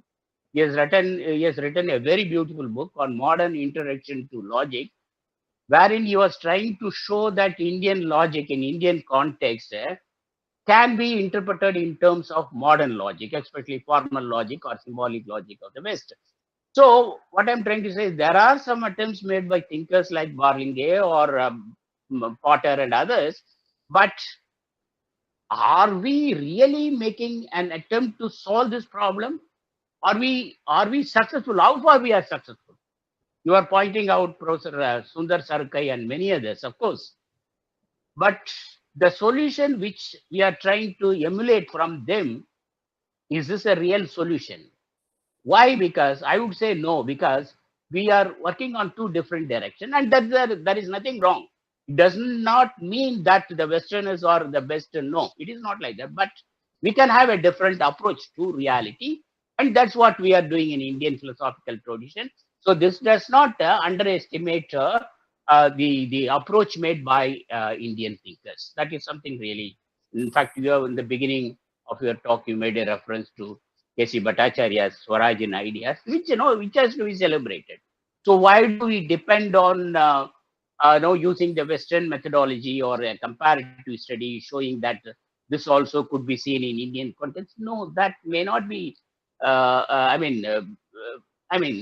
Acceptable to people like me. With this, I stop. Should I answer now, or can I? Yeah, why not? There is time, I think. So I'll probably thank you for that couple of questions. I think not couple, more than that. But lovely questions anyhow. So I'll start from the last in the reverse order probably. You said that there is no European hegemony, no more. That is precisely where I have started. We think that we have crossed. No, we haven't. And the fact that the Euro-American hegemony continues is what I have tried to establish across this paper. Well, as I have said, that always the criterions, the marks always stand on the other hemisphere. And we are nowhere in the, with regard to, I have picked up epistemology. This could be any other discipline, it could be metaphysics as well. But things are so evident in epistemology. And you always have the European checklist, you always have the European standards, and then you reach up to that. And that has been the case during the colonial times, the post-colonial times. That is how I started the paper, if you remember. I started the paper saying that we think that we are living in the post-colonial, post-modern world where differences are celebrated, but no, we are no. And that is only in some of the finest literature. But in actuality, and I'm sure you have gone to world conferences, I have been to world conferences, and where do Indian philosophy been heard? How well Indian philosophy has been heard, how well Indian philosophy gets represented. So it's the case with Africans, so it's the case with Chinese. There is nothing peculiar with Indians. So I don't know, I have to establish this using a lot of language. So the point is that the European hegemony continues, even in disciplines like epistemology, then what to speak about the other things. And I again disagree with you on this, but nevertheless, we don't have to say that we are in two different worlds. Well, when William speaks, Graham Priest, a person like Graham Priest, who speaks in logic, speaks, I pretty well understand. I rejoice. If I don't rejoice, I wouldn't listen, right? There is nothing that forces me to listen to Graham Priest or discuss with him. So it is not the case that we live in totally two different worlds. But then there is this hegemony still under work. It is this that we need to fight. These presumptions that this is all a fair world. where there is nothing fair at all, is what has to be brought before, as one of my students, Bhupesh, I think, Bhupesh is around. So he has written a beautiful comment there, where he said, yes, this has to be brought this has to be, as the little girl who of 13 years spoke in United Nations on the environment crisis. So let this face mask be dropped, and let there not be this freedom of speech and equality being spoken only from the pedestals. Let this mask be dropped, and then let things be brought in the daylight. This is my demand. And now let me start from the start. Ontology, the ontological presuppositions, the old issue. But I have one other position. I don't know how you like it. Well, I heard you in several platforms charging Indian philosophy. I mean, you said that you are not charging it because you don't find it a bad attempt, because you also said that ontological presuppositions are good. Okay, whether it is good or bad, let's not evaluate. Now, the point is that it's not that we have ontological presuppositions and epistemology is tailored to suit the ontological person. There is disagreements. At least I would say that they don't see the two disciplines separate. Now, this is it. So there is a coherent doxa. Now, you ask me a question on current politics, and you also ask me a question on epistemology. Now, when I answer to these two questions, though they belong to two different realms, there will be some kind of coherence, because that is how the human brain thinks. So there is this doxastic coherence. So it is this doxastic coherence that which we presume to be the presuppositions of ontology. So when you say that the absolute, for instance, let me take Advaita, for instance, or Mimamsa for that matter, where they speak about the Pramanya as Swataha. So why is it that Swataha you think that Swata Pramanya is being adopted optionally by the Mimamsakas or the Vedantins? Now, that is not the case. The case is that they can only subscribe to Swata. That is what is coherent with their conception of reality. So when you think coherently about the ontology and the epistemology, again, what has to be underlined is that we all have been trained in the Western mode, where we have learned to divide the disciplines. Ontology separate, epistemology is another, and there are two parallel streams. No, that is not the way in India. There is no division at all. Ontology is epistemology and epistemology is ontology. And there is nothing called ethics other than metaphysics. Now, this is also aesthetics. So, aesthetics and ethics is part of metaphysics. And epistemology is also part of metaphysics. So, there is only one exercise called darshana, and the rest is all part of it. So, this is what I present before you, or appeal before you. I do not know whether it tastes good for you. And second to that, you have also said that why this cross-cultural studies, because we are on different routes. I again don't subscribe to this. Now, it is not that we are on different routes and there is nothing common between them. As I repeat, that we do rejoice. That is why we have our Western friends, and Westerners are also equally interested in listening to you. But then, we live in a world where, racial discrimination, I'm sorry to say this, racial discrimination and other kinds of discrimination still prevail. And why are you saying that we have transcended that world? I don't think so. At least in my experience, that is not the case. I can instantiate, I'm sure most of you're also aware of. So, by convincing ourselves that we are living in a postmodern world, We don't have that experience. It has to be experiential. And I'm one yet to have that experience at least. So there is at least one philosopher who hasn't experienced this postmodern life situations.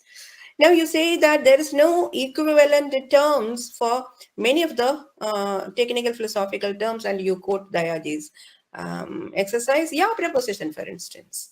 We don't have an equivalent term like preposition. I have done a very detailed exercise in the paper on preposition, what preposition is and what could come into the place of preposition, and how Mahante tried to speak about prepositional rather than preposition, so on and so forth.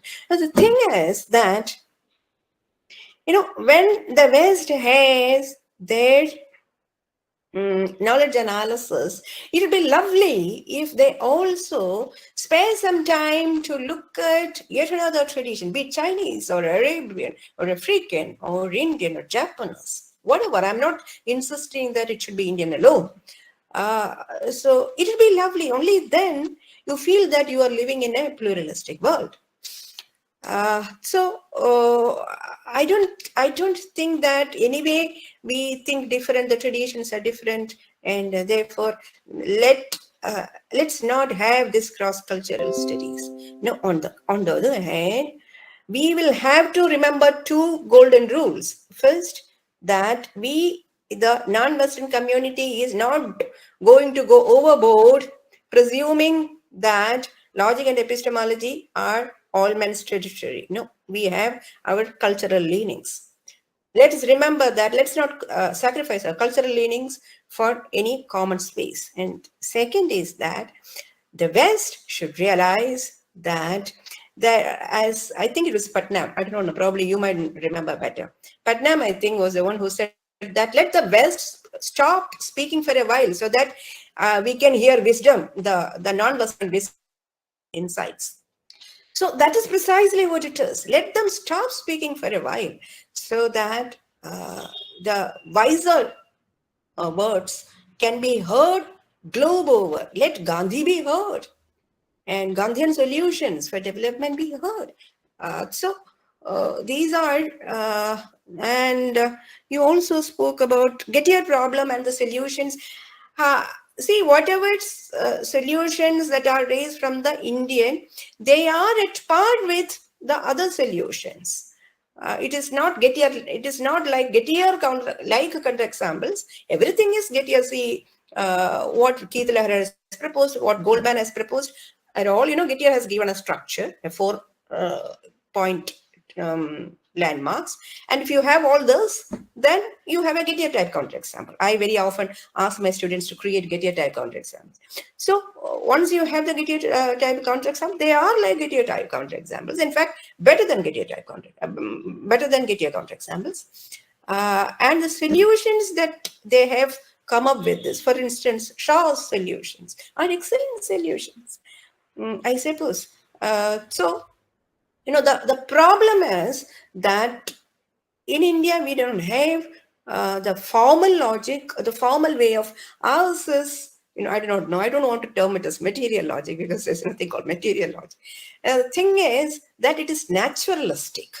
And now it is open for debate whether a logic which is naturalistic is more beneficial or not. That's a topic altogether different. So Udayana's solution as that it's not belief seems very, very meaningful, as Anand would say that.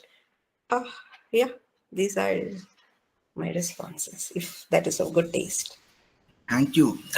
Thank you so much, madam, for very beautiful responses, and really interesting that to see a new understanding from you that if we look in the Indian context, we don't have ontology and epistemology separated. They go together hand in hand. They are not watertight compartments as we see in the West. So very beautifully said, madam. And well, in the Indian context, as you see, by making a reference to J.N. Mahanti sir, you say logic is natural, and you say it's not, logic is not something that is divorced from experience. That we see in Nyaya philosophy. When we see the Panchavyavi Nyaya, we see it is both formal as well as material, we do say, because But when we talk of Western logic, it is purely formal. It has nothing to do with the content. But in Indian logic, we take the content into account because we are concerned with the reality. So that is so important in Indian logic, and that we should highlight on. But if you take a Western logic, it is purely formal. And the Gettiers problem, if we look it into, I'm not so much clear, but one thing that comes to mind, you see, there is a possibility, if you go with the Western logic, there is a possibility of inferring a true belief from a false sort of something, a true belief sort of thing from a false belief. Okay, that's the issue that we find in Western logic. That's possible. But that sort of inference, that sort of thing we cannot have in Indian logic, because it is something natural. It is something that is connected with experience. So this is the greater thing that you have said, and it's very nicely said, madam, and it's a great contribution, I say, original contribution to the Indian philosophy and the analysis of Indian culture, and say the comparison with the Western tradition and how enriched we are in comparison to the West. So thank you. Thanks a lot. Well, Professor Das wants to say something. Yes.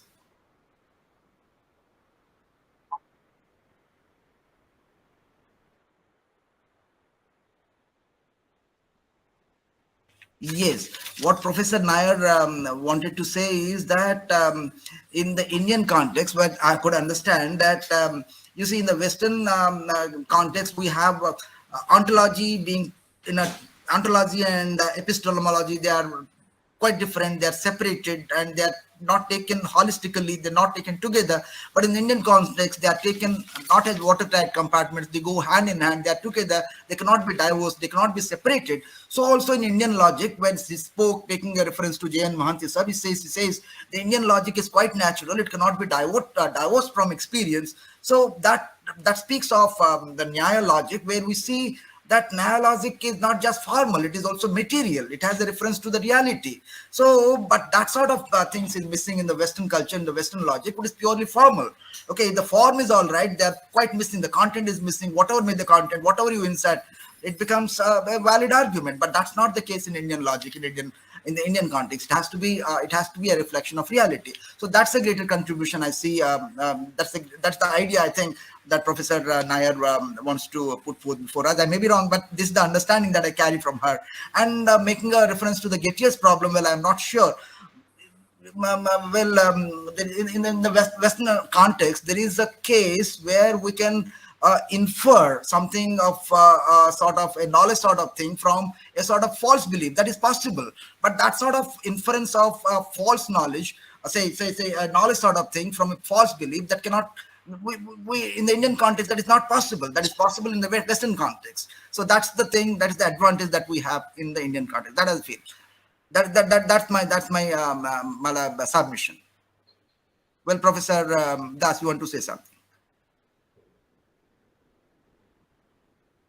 Yes, thank you.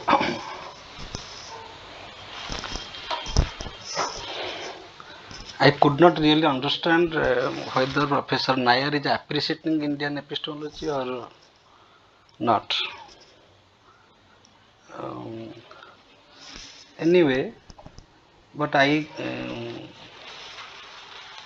got that flavor from the remark of Professor Panir Selvanji.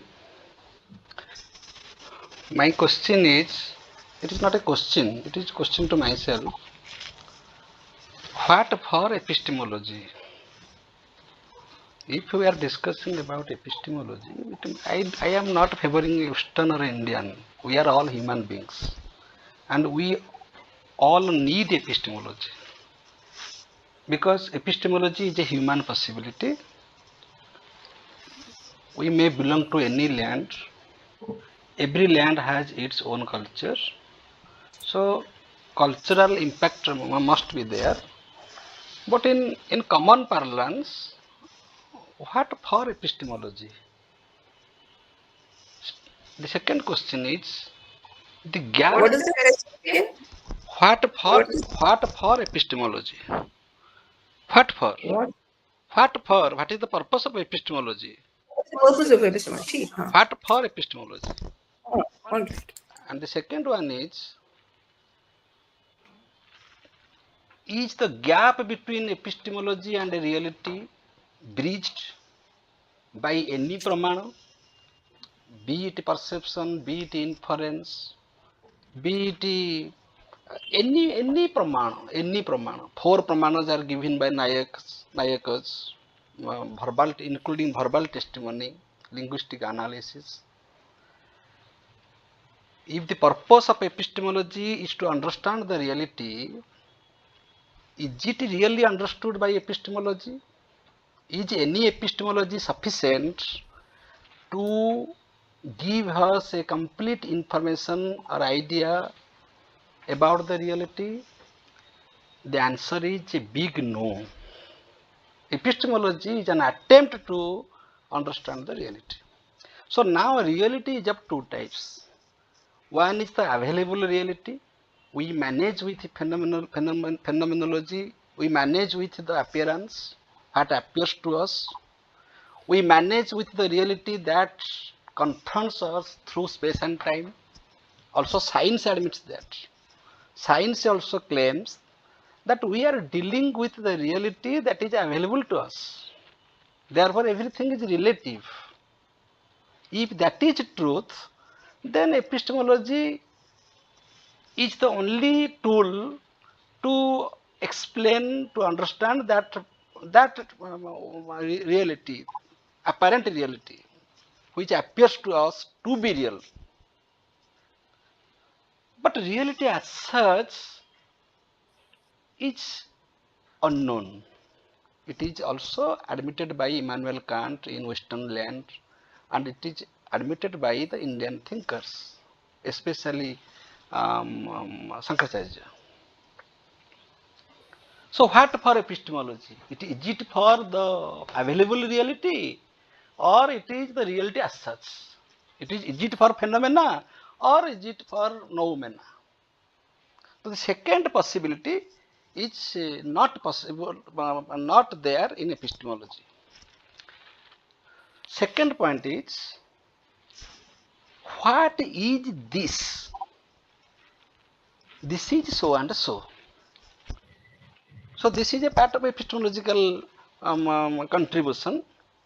But in Indian philosophy, in Advaita Vedanta, we are not interested to describe what it is. Otherwise, Advaita Vedanta is interested to describe what it is not. Because no epistemology can give a authentic remark about what it is. If Jaina system also has rejected this, you can't give a absolute idea or a justified true belief, or any language we may use. We can't have a complete idea about something what it is. But another part of epistemology is what it is not. Is it this? That may be questioned, but it is not this, it cannot be questioned. So it is not this, this is also a part of epistemological contribution. Neti, neti, neti, neti, not this, not this, not this, not this. Not this, not this, not. Third one, not only Vidya or knowledge is epistemological. In Indian culture, we honor, we have all respect for avidya. We respect avidya because we have to understand what avidya is, what ignorance is. Sri Aurobindo very beautifully said that every status of knowledge is a status of ignorance, because there is a higher possibility for knowledge. So your latest claim for any reality is nothing but the expression of ignorance, because there is a higher possibility, because there is intellectual evolution. We are evolving.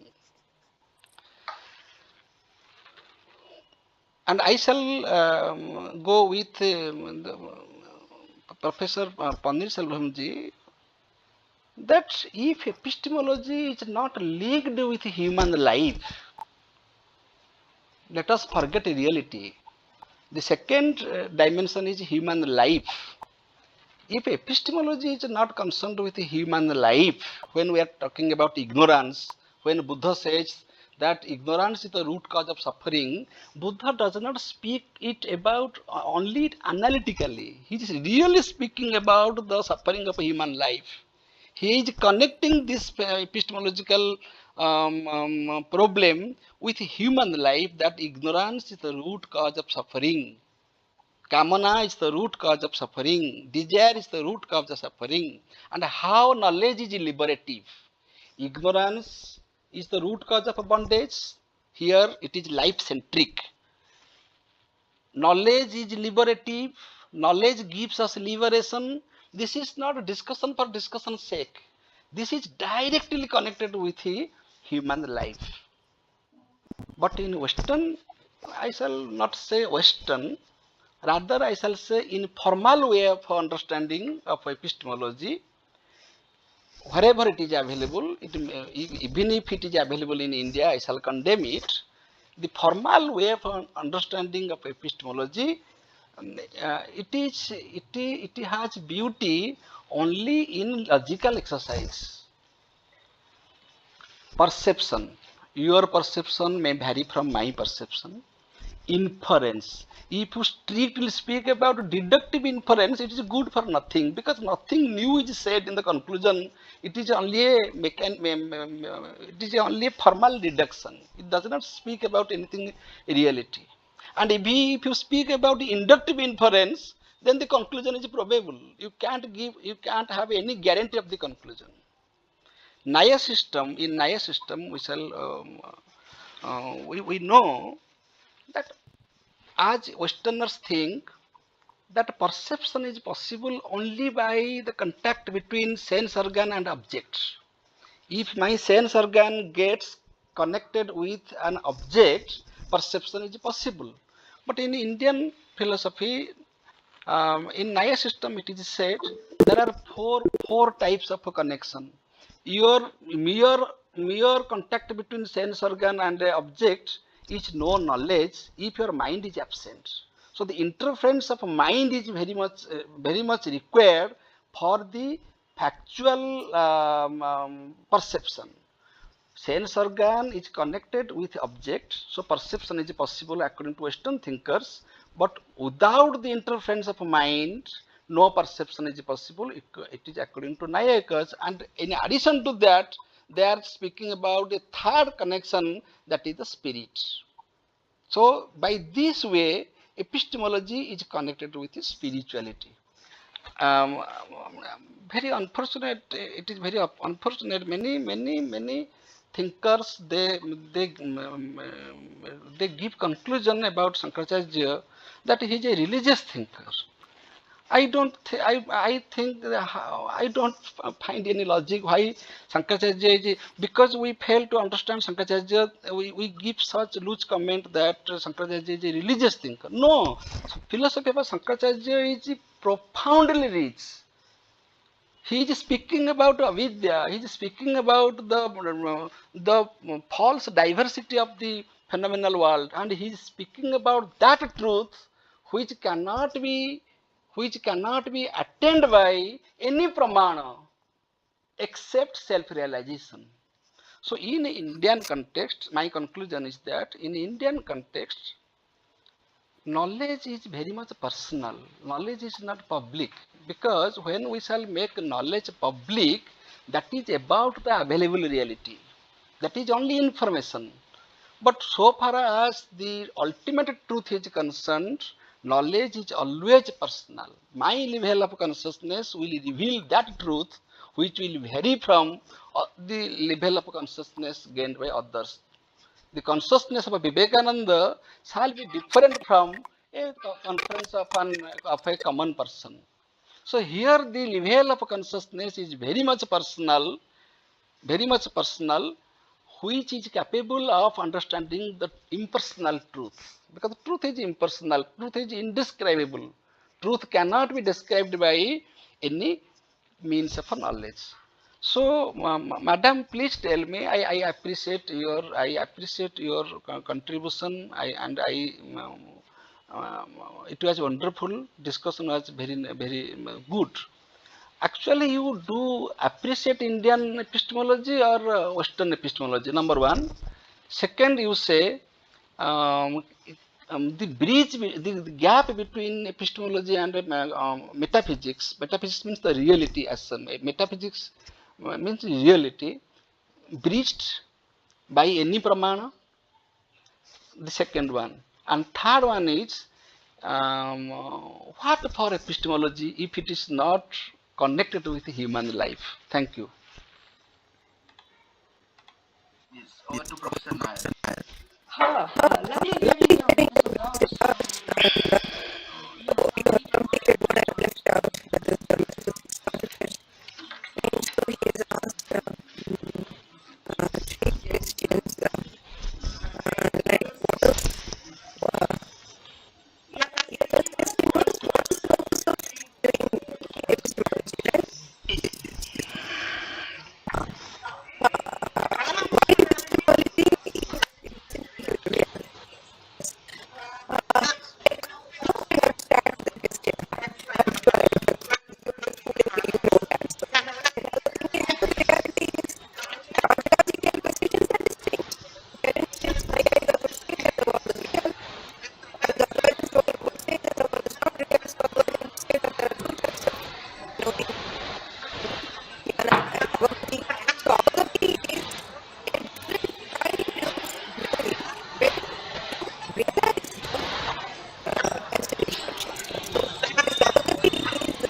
Yes, madam.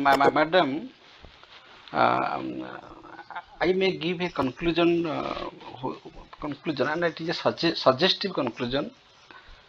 You may agree or may not.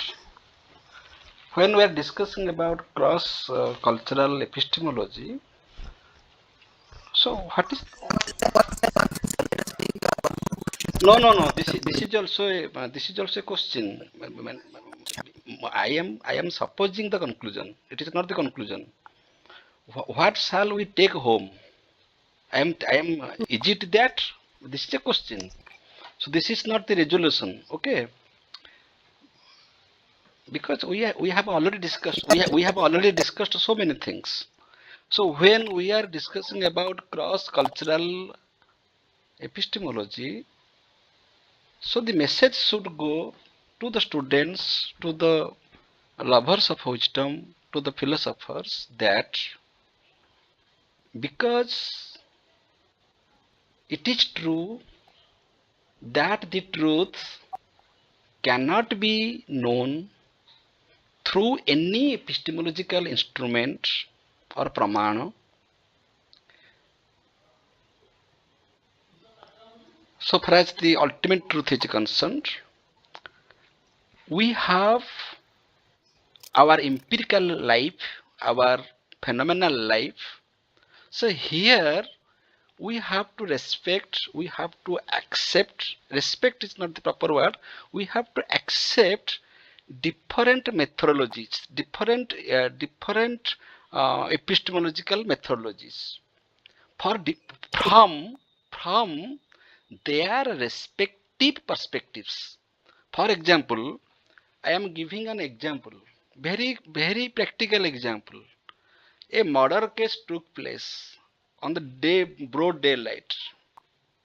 Everything is very clear. Still, the police officer cannot prepare the charge sheet because the instrument through which it has been murdered, that the instrument which was used in the time of a murder, that is not available. And so many things are there. Suppose there is lack of witness. So in the judiciary court, what happens? They know the truth, but they fail to accept it, and many culprits they are released from their crimes. So in practical life, our epistemology is manageable. We are always in a compromising state. We always compromise with our epistemological instruments so far as the reality is concerned. All the perspectives are accepted according to Jainas. All the perspectives are rejected according to Buddha, Sunya. But very beautifully, Shankara said in Advaita Vedanta, all the perspectives are accepted from the Vyavaharika Satta. All the perspectives, including epistemological perspectives. And all the perspectives are rejected from the Paramarthika Satta. You see how rich this philosophy is. Nothing is denied. Your perspective, in Bhagavad Gita also it is said that you do your sadharma. Your place, your station of life is the only justified way to justify your value. Where you are, what to do in a particular context. That comes contextuality. So, to know the limit of our knowledge is the right knowledge. If we all have that experience, that is called Anubhava Jnana. We all have that experience. So I just make a compromise with my knowledge. It may be. Therefore, we are using the term belief and justified belief. We are using such terms because we are doing compromise with our knowledge. Because the real knowledge of the reality is not a human access. Should we take this conclusion or anything else you have to say? Please, for my knowledge, you please tell me. Oh, lovely. I accept your position and it is lovely.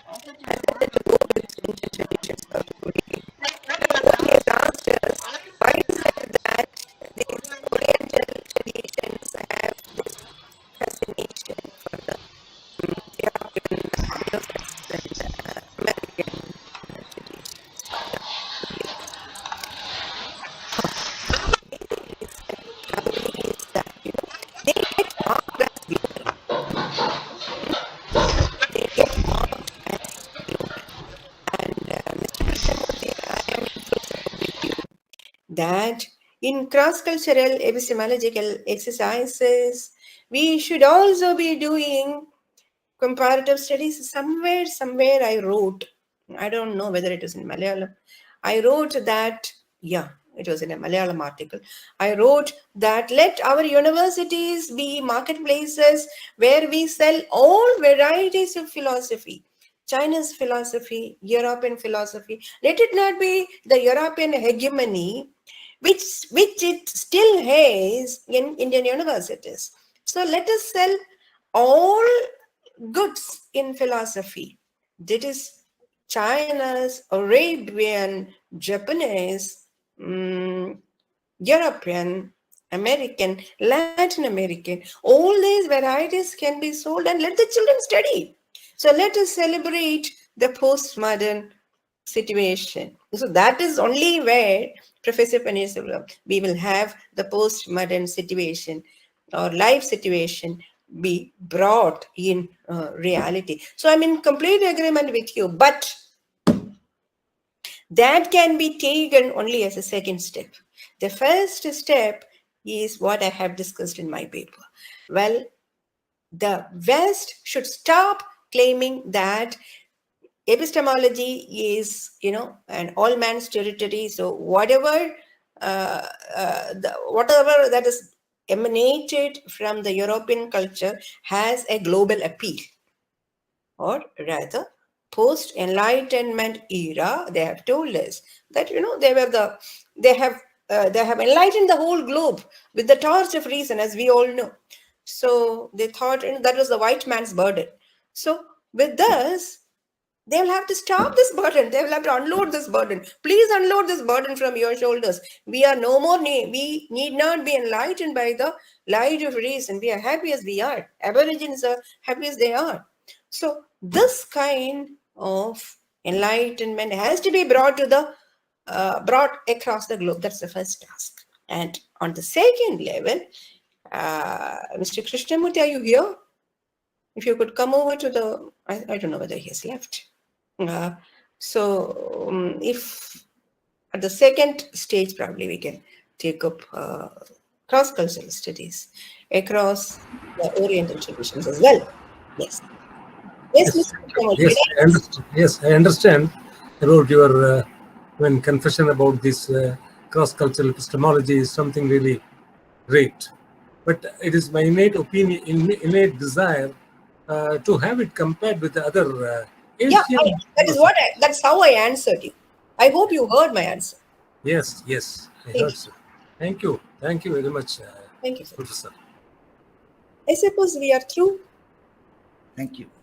Thank you, Professor Nair, for your responses. Well, listening to Professor Das and Professor Paneerselvam and your lecture, well, as you see that, well, one thing that comes to my mind, well, if we take the Advaitic tradition and if we look into the epistemological tools in the form of pramanas that are available, and we see the limitations.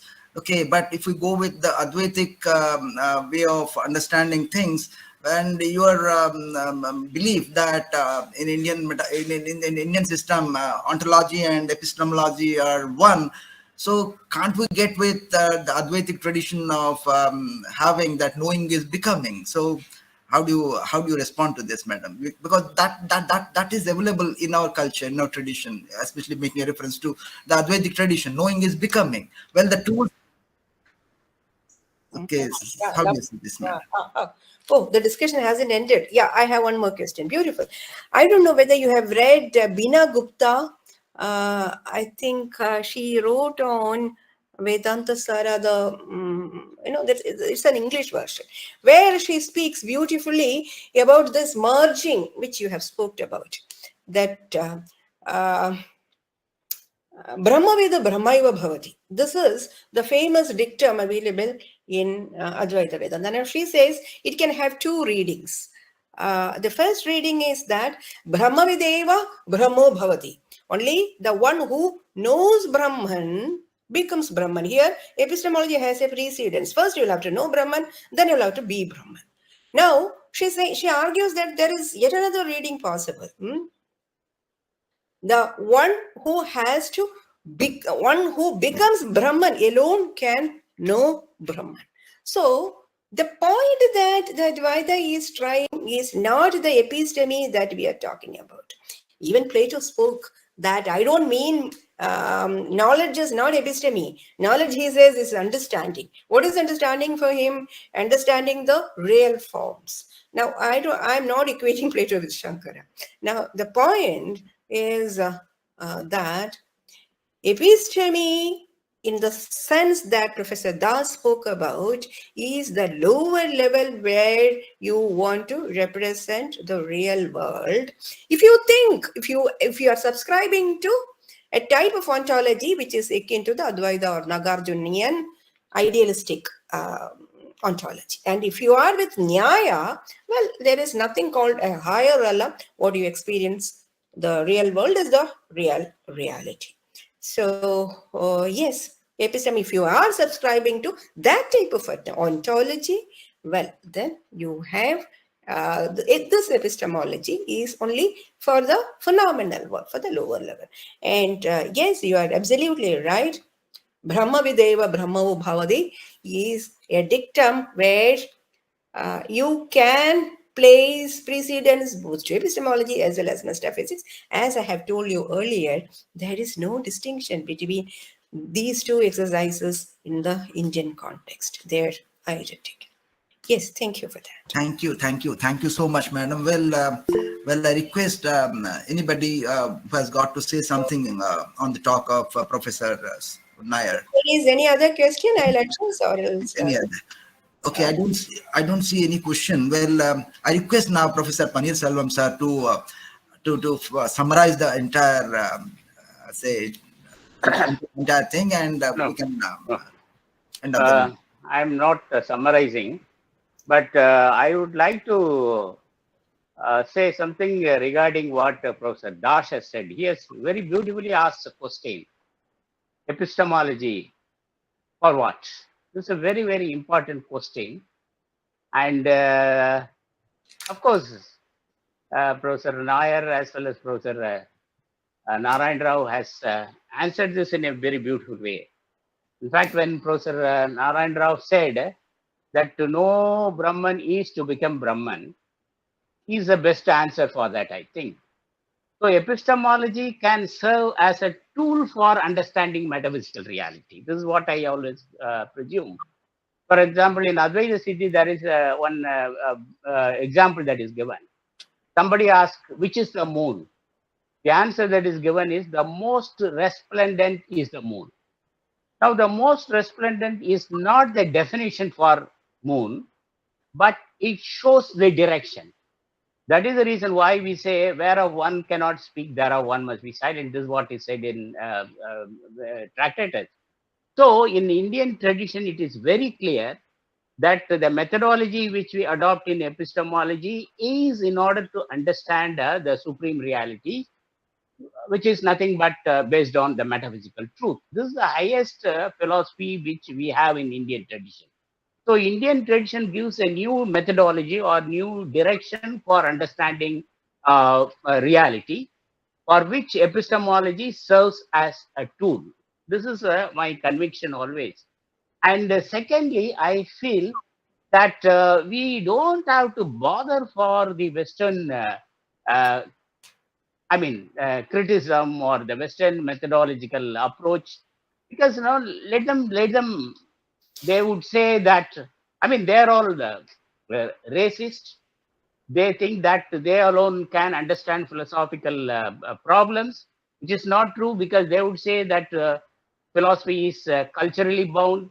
In fact, in one seminar, one German philosopher asked me, "Do you know German language?" I said no. Then he said, "You cannot understand Wittgenstein." So there is always racism or the Western dogma which is predominating in them.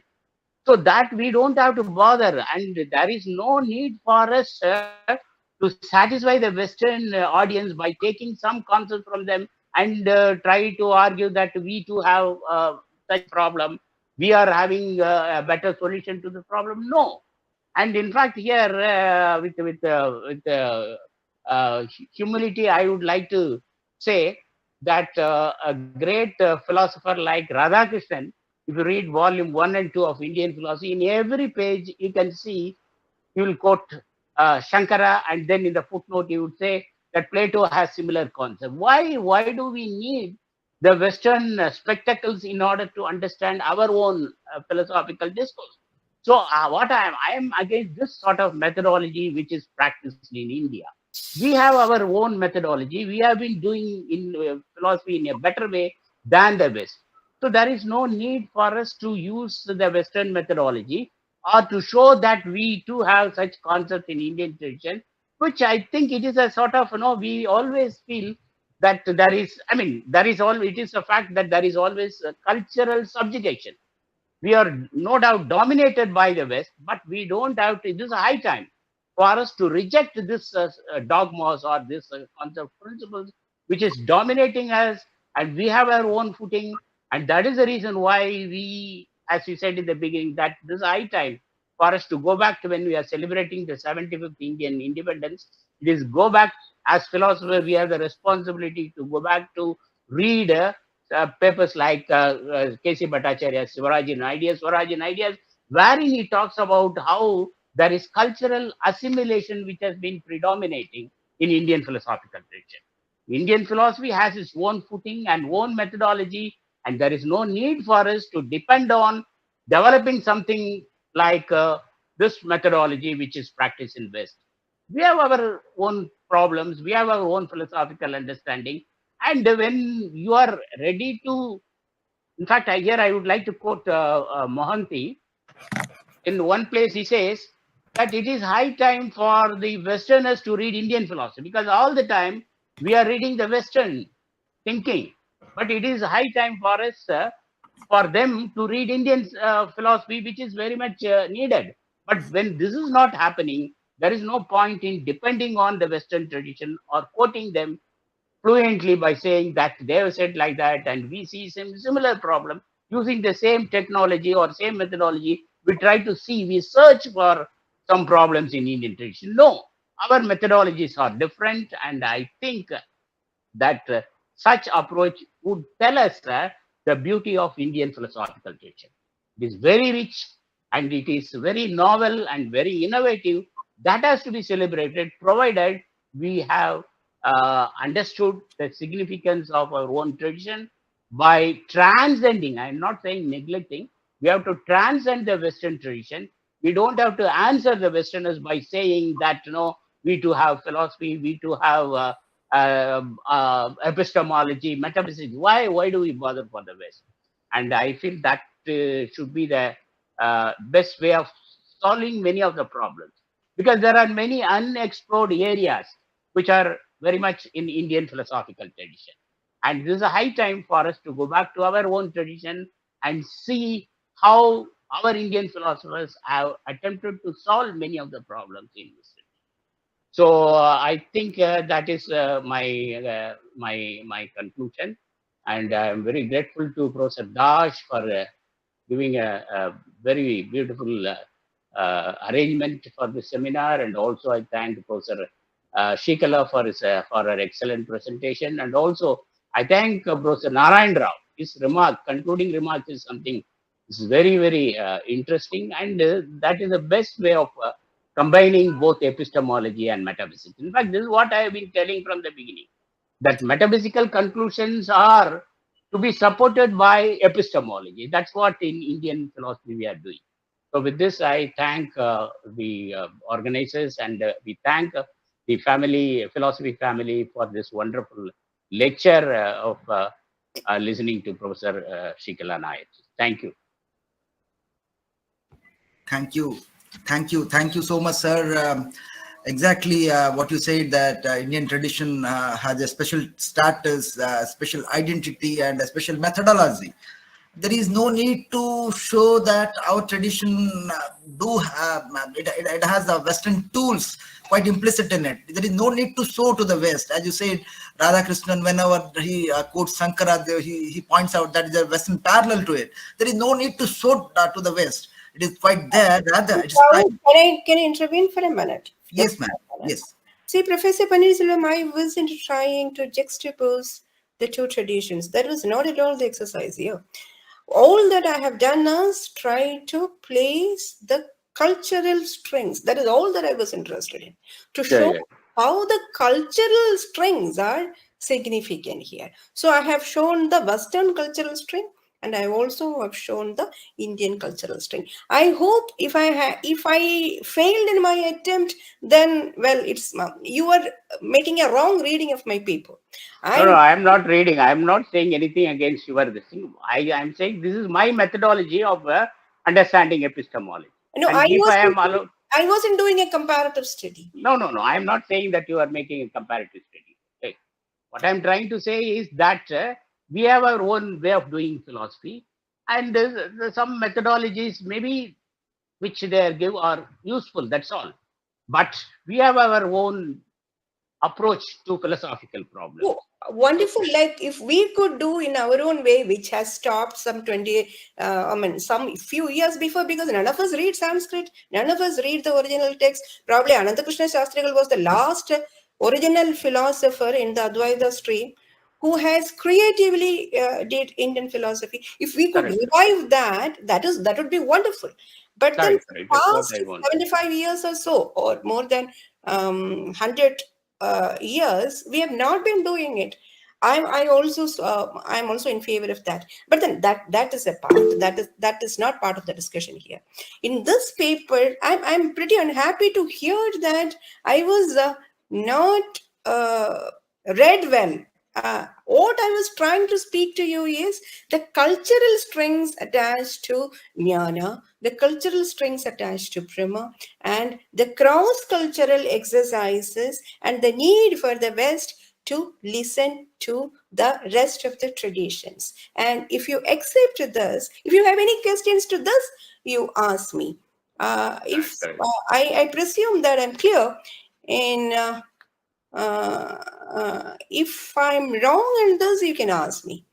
But otherwise, I'm not trying to place Indian philosophy, get it validated by the Western. No, I was not doing that at all. No. Yes, that is. No, I don't think, madam. Thank you, madam. I don't think Professor Paneerselvam is anyway going against. Rather, he's supporting. Rather, he's on your side, and he's. No, it is not being either side. No, I was just listening to all of you. I was wondering whether I did communicate at all.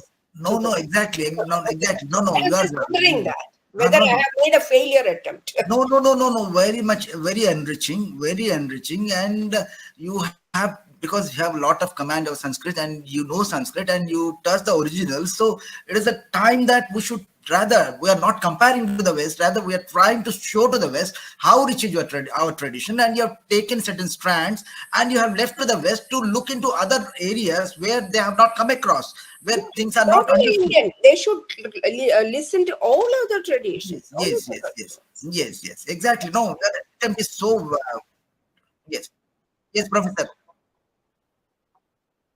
Sir.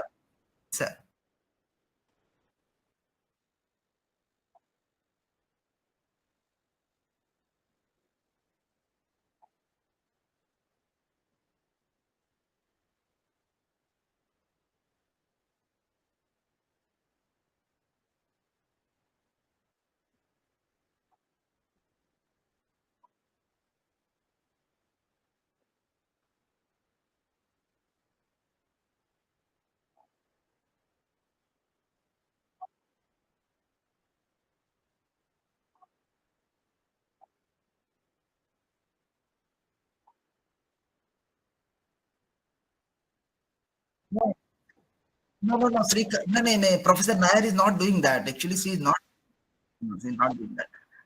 Well, Then why do you speak it? no, not doing that, sir. I think it is 9 o'clock and no, nothing, sir. Well, we should stop. No, madam is not. She has not talked that Shankaracharya is a religious philosopher. Well, we should take this discussion elsewhere because now it is 9 o'clock, sir. We should end up, and discussion will continue long. And I think Professor Nair has a different approach, and she wants to show actually the richness of our tradition, and she has come with very valid points on especially she made a valiant effort to show the fineness of her culture and the number of ununderstandable, non-understood things that we have in our tradition, our culture. And it is time that various other areas should be looked into deeply and carefully, and it is open for all, for both Indian and the Western, to look into our culture and tradition. So that's her attempt, and she's not making a comparison or something like that. She's just trying to explore the unexplored areas that we have in our tradition, our culture, and it's a good attempt. And I thank Professor Nair, and also thank Professor Panirselvam for bringing in Professor Sreekala Nair to Philosophy Family. It's a good exercise from on her part, and it is really interesting to listen to her. And we wish some other talks from her in the family. And one thing I say, if there is a debate, and that's always enriching, and okay, it's always enriching, and we learn a lot from that. And Professor Nair very positively responded to the various issues, and I think this evening is really a successful evening for all of us, and very interesting. And this webinar is not ending up, because this will be uploaded in the YouTube, and it will be viewed by a number of say scholars all around. And so this way, I think I should thank Sreekala Nair for accepting our invitation and presenting herself in Philosophy Family. I thank I thank her, and I also welcome her to prepare for other lectures. Because she's trying to bring in new things before all of us. And as Professor Panirselvam was saying in the beginning, that she has got something new, a very beautiful lecture, the best one indeed in the Philosophy Family. So that's how I could see that. That's how I could see Professor Nair, and I request her to prepare one more lecture to bring in some new things to be discussed in Philosophy Family. Thank you so much, madam, for accepting our invitation and being here in Philosophy Family. I also thank Professor Panirselvam sir for introducing Professor Nair and making us listen to her. Some of the unknown things have been discussed, and that's how the talk is enriching, and we could know Professor Nair, and we can now say our phone calls, we can go to her, talk to her, and discuss. We can have further discussions. Okay, so it is all about learning. We are nothing to impose on. It's all about learning. We're trying to learn. So this learning exercise should go on. I should thank Professor Professor Panirselvam, the great guru. It's a guru of gurus, and I should a lot of respect for him for his knowledge, for his humble nature, for his approach, for his entire personality. I thank him for being here, for motivating us to do better. I also thank our admin, Professor Pramod Kumar Das, for making all the arrangements possible, and for his own observations on the talk of Professor Nair. And also thanks Srinivasan Krishnamurthy sir and Shravani Mishra and all others. Even Bhupesh, the student of Professor Nair, for attending. I wish to listen to Bhupesh, but actually he had some work and he left. I was just thinking of asking him to say something on the talk, because he was he's working with Professor Nair. He would have understood much better than what we understood her in 1 hour's talk.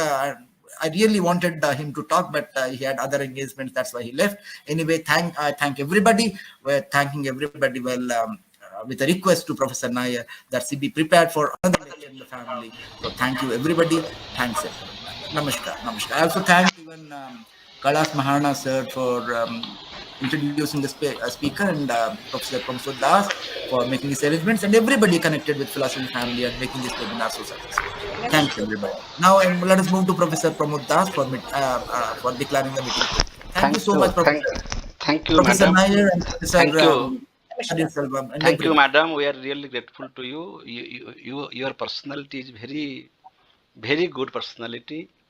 And in Indian tradition, we all know that when we are participating in debate, that is a role we have to play. But when the discussion is over, then that play is over. We are just playing the different roles with different dialogues, and that part is over, so the game is over. So this is the beauty of epistemology in Indian culture. Anyway, madam, please contribute your paper for publication for our third edited book, and you select your next topic. We really love your spirit of speaking. But I was wondering whether I was understood at all, because You are very much I was madam, you are very well understood, and you are understood by those people who have some interest in philosophy and who love philosophy. Okay, But so anyway, yeah. you are understood by Paneer Selvanji, you are understood by Dr. Rao, you are understood by many great talents upon philosophy fraternity. So when something is understood, questions are invited. If you are not understood, nobody will ask you question. Only simply formally appreciate you. Oh, madam has very good and excellent talk. Questions are always Then meeting welcome. is over. Okay. Yes. So Yeah. criticism is I the love criticisms. natural consequence Criticisms, don't worry. of epistemology. Thank you, madam. This is a very beautiful session, and you see the spirit of Professor Pandir Selvam He has invited you to this forum, and he never joins in any meeting because you are speaking. He has joined in this meeting, and he's with us till the end of the meeting. But that does not matter. He will lose his freedom to give his own observation. That is the beauty of Indian epistemology. Because I have invited him or her, I shall accept whatever he or she speaks. No, that is the beauty of Indian epistemology. Here there is no contest, no competition. Here we want to become something.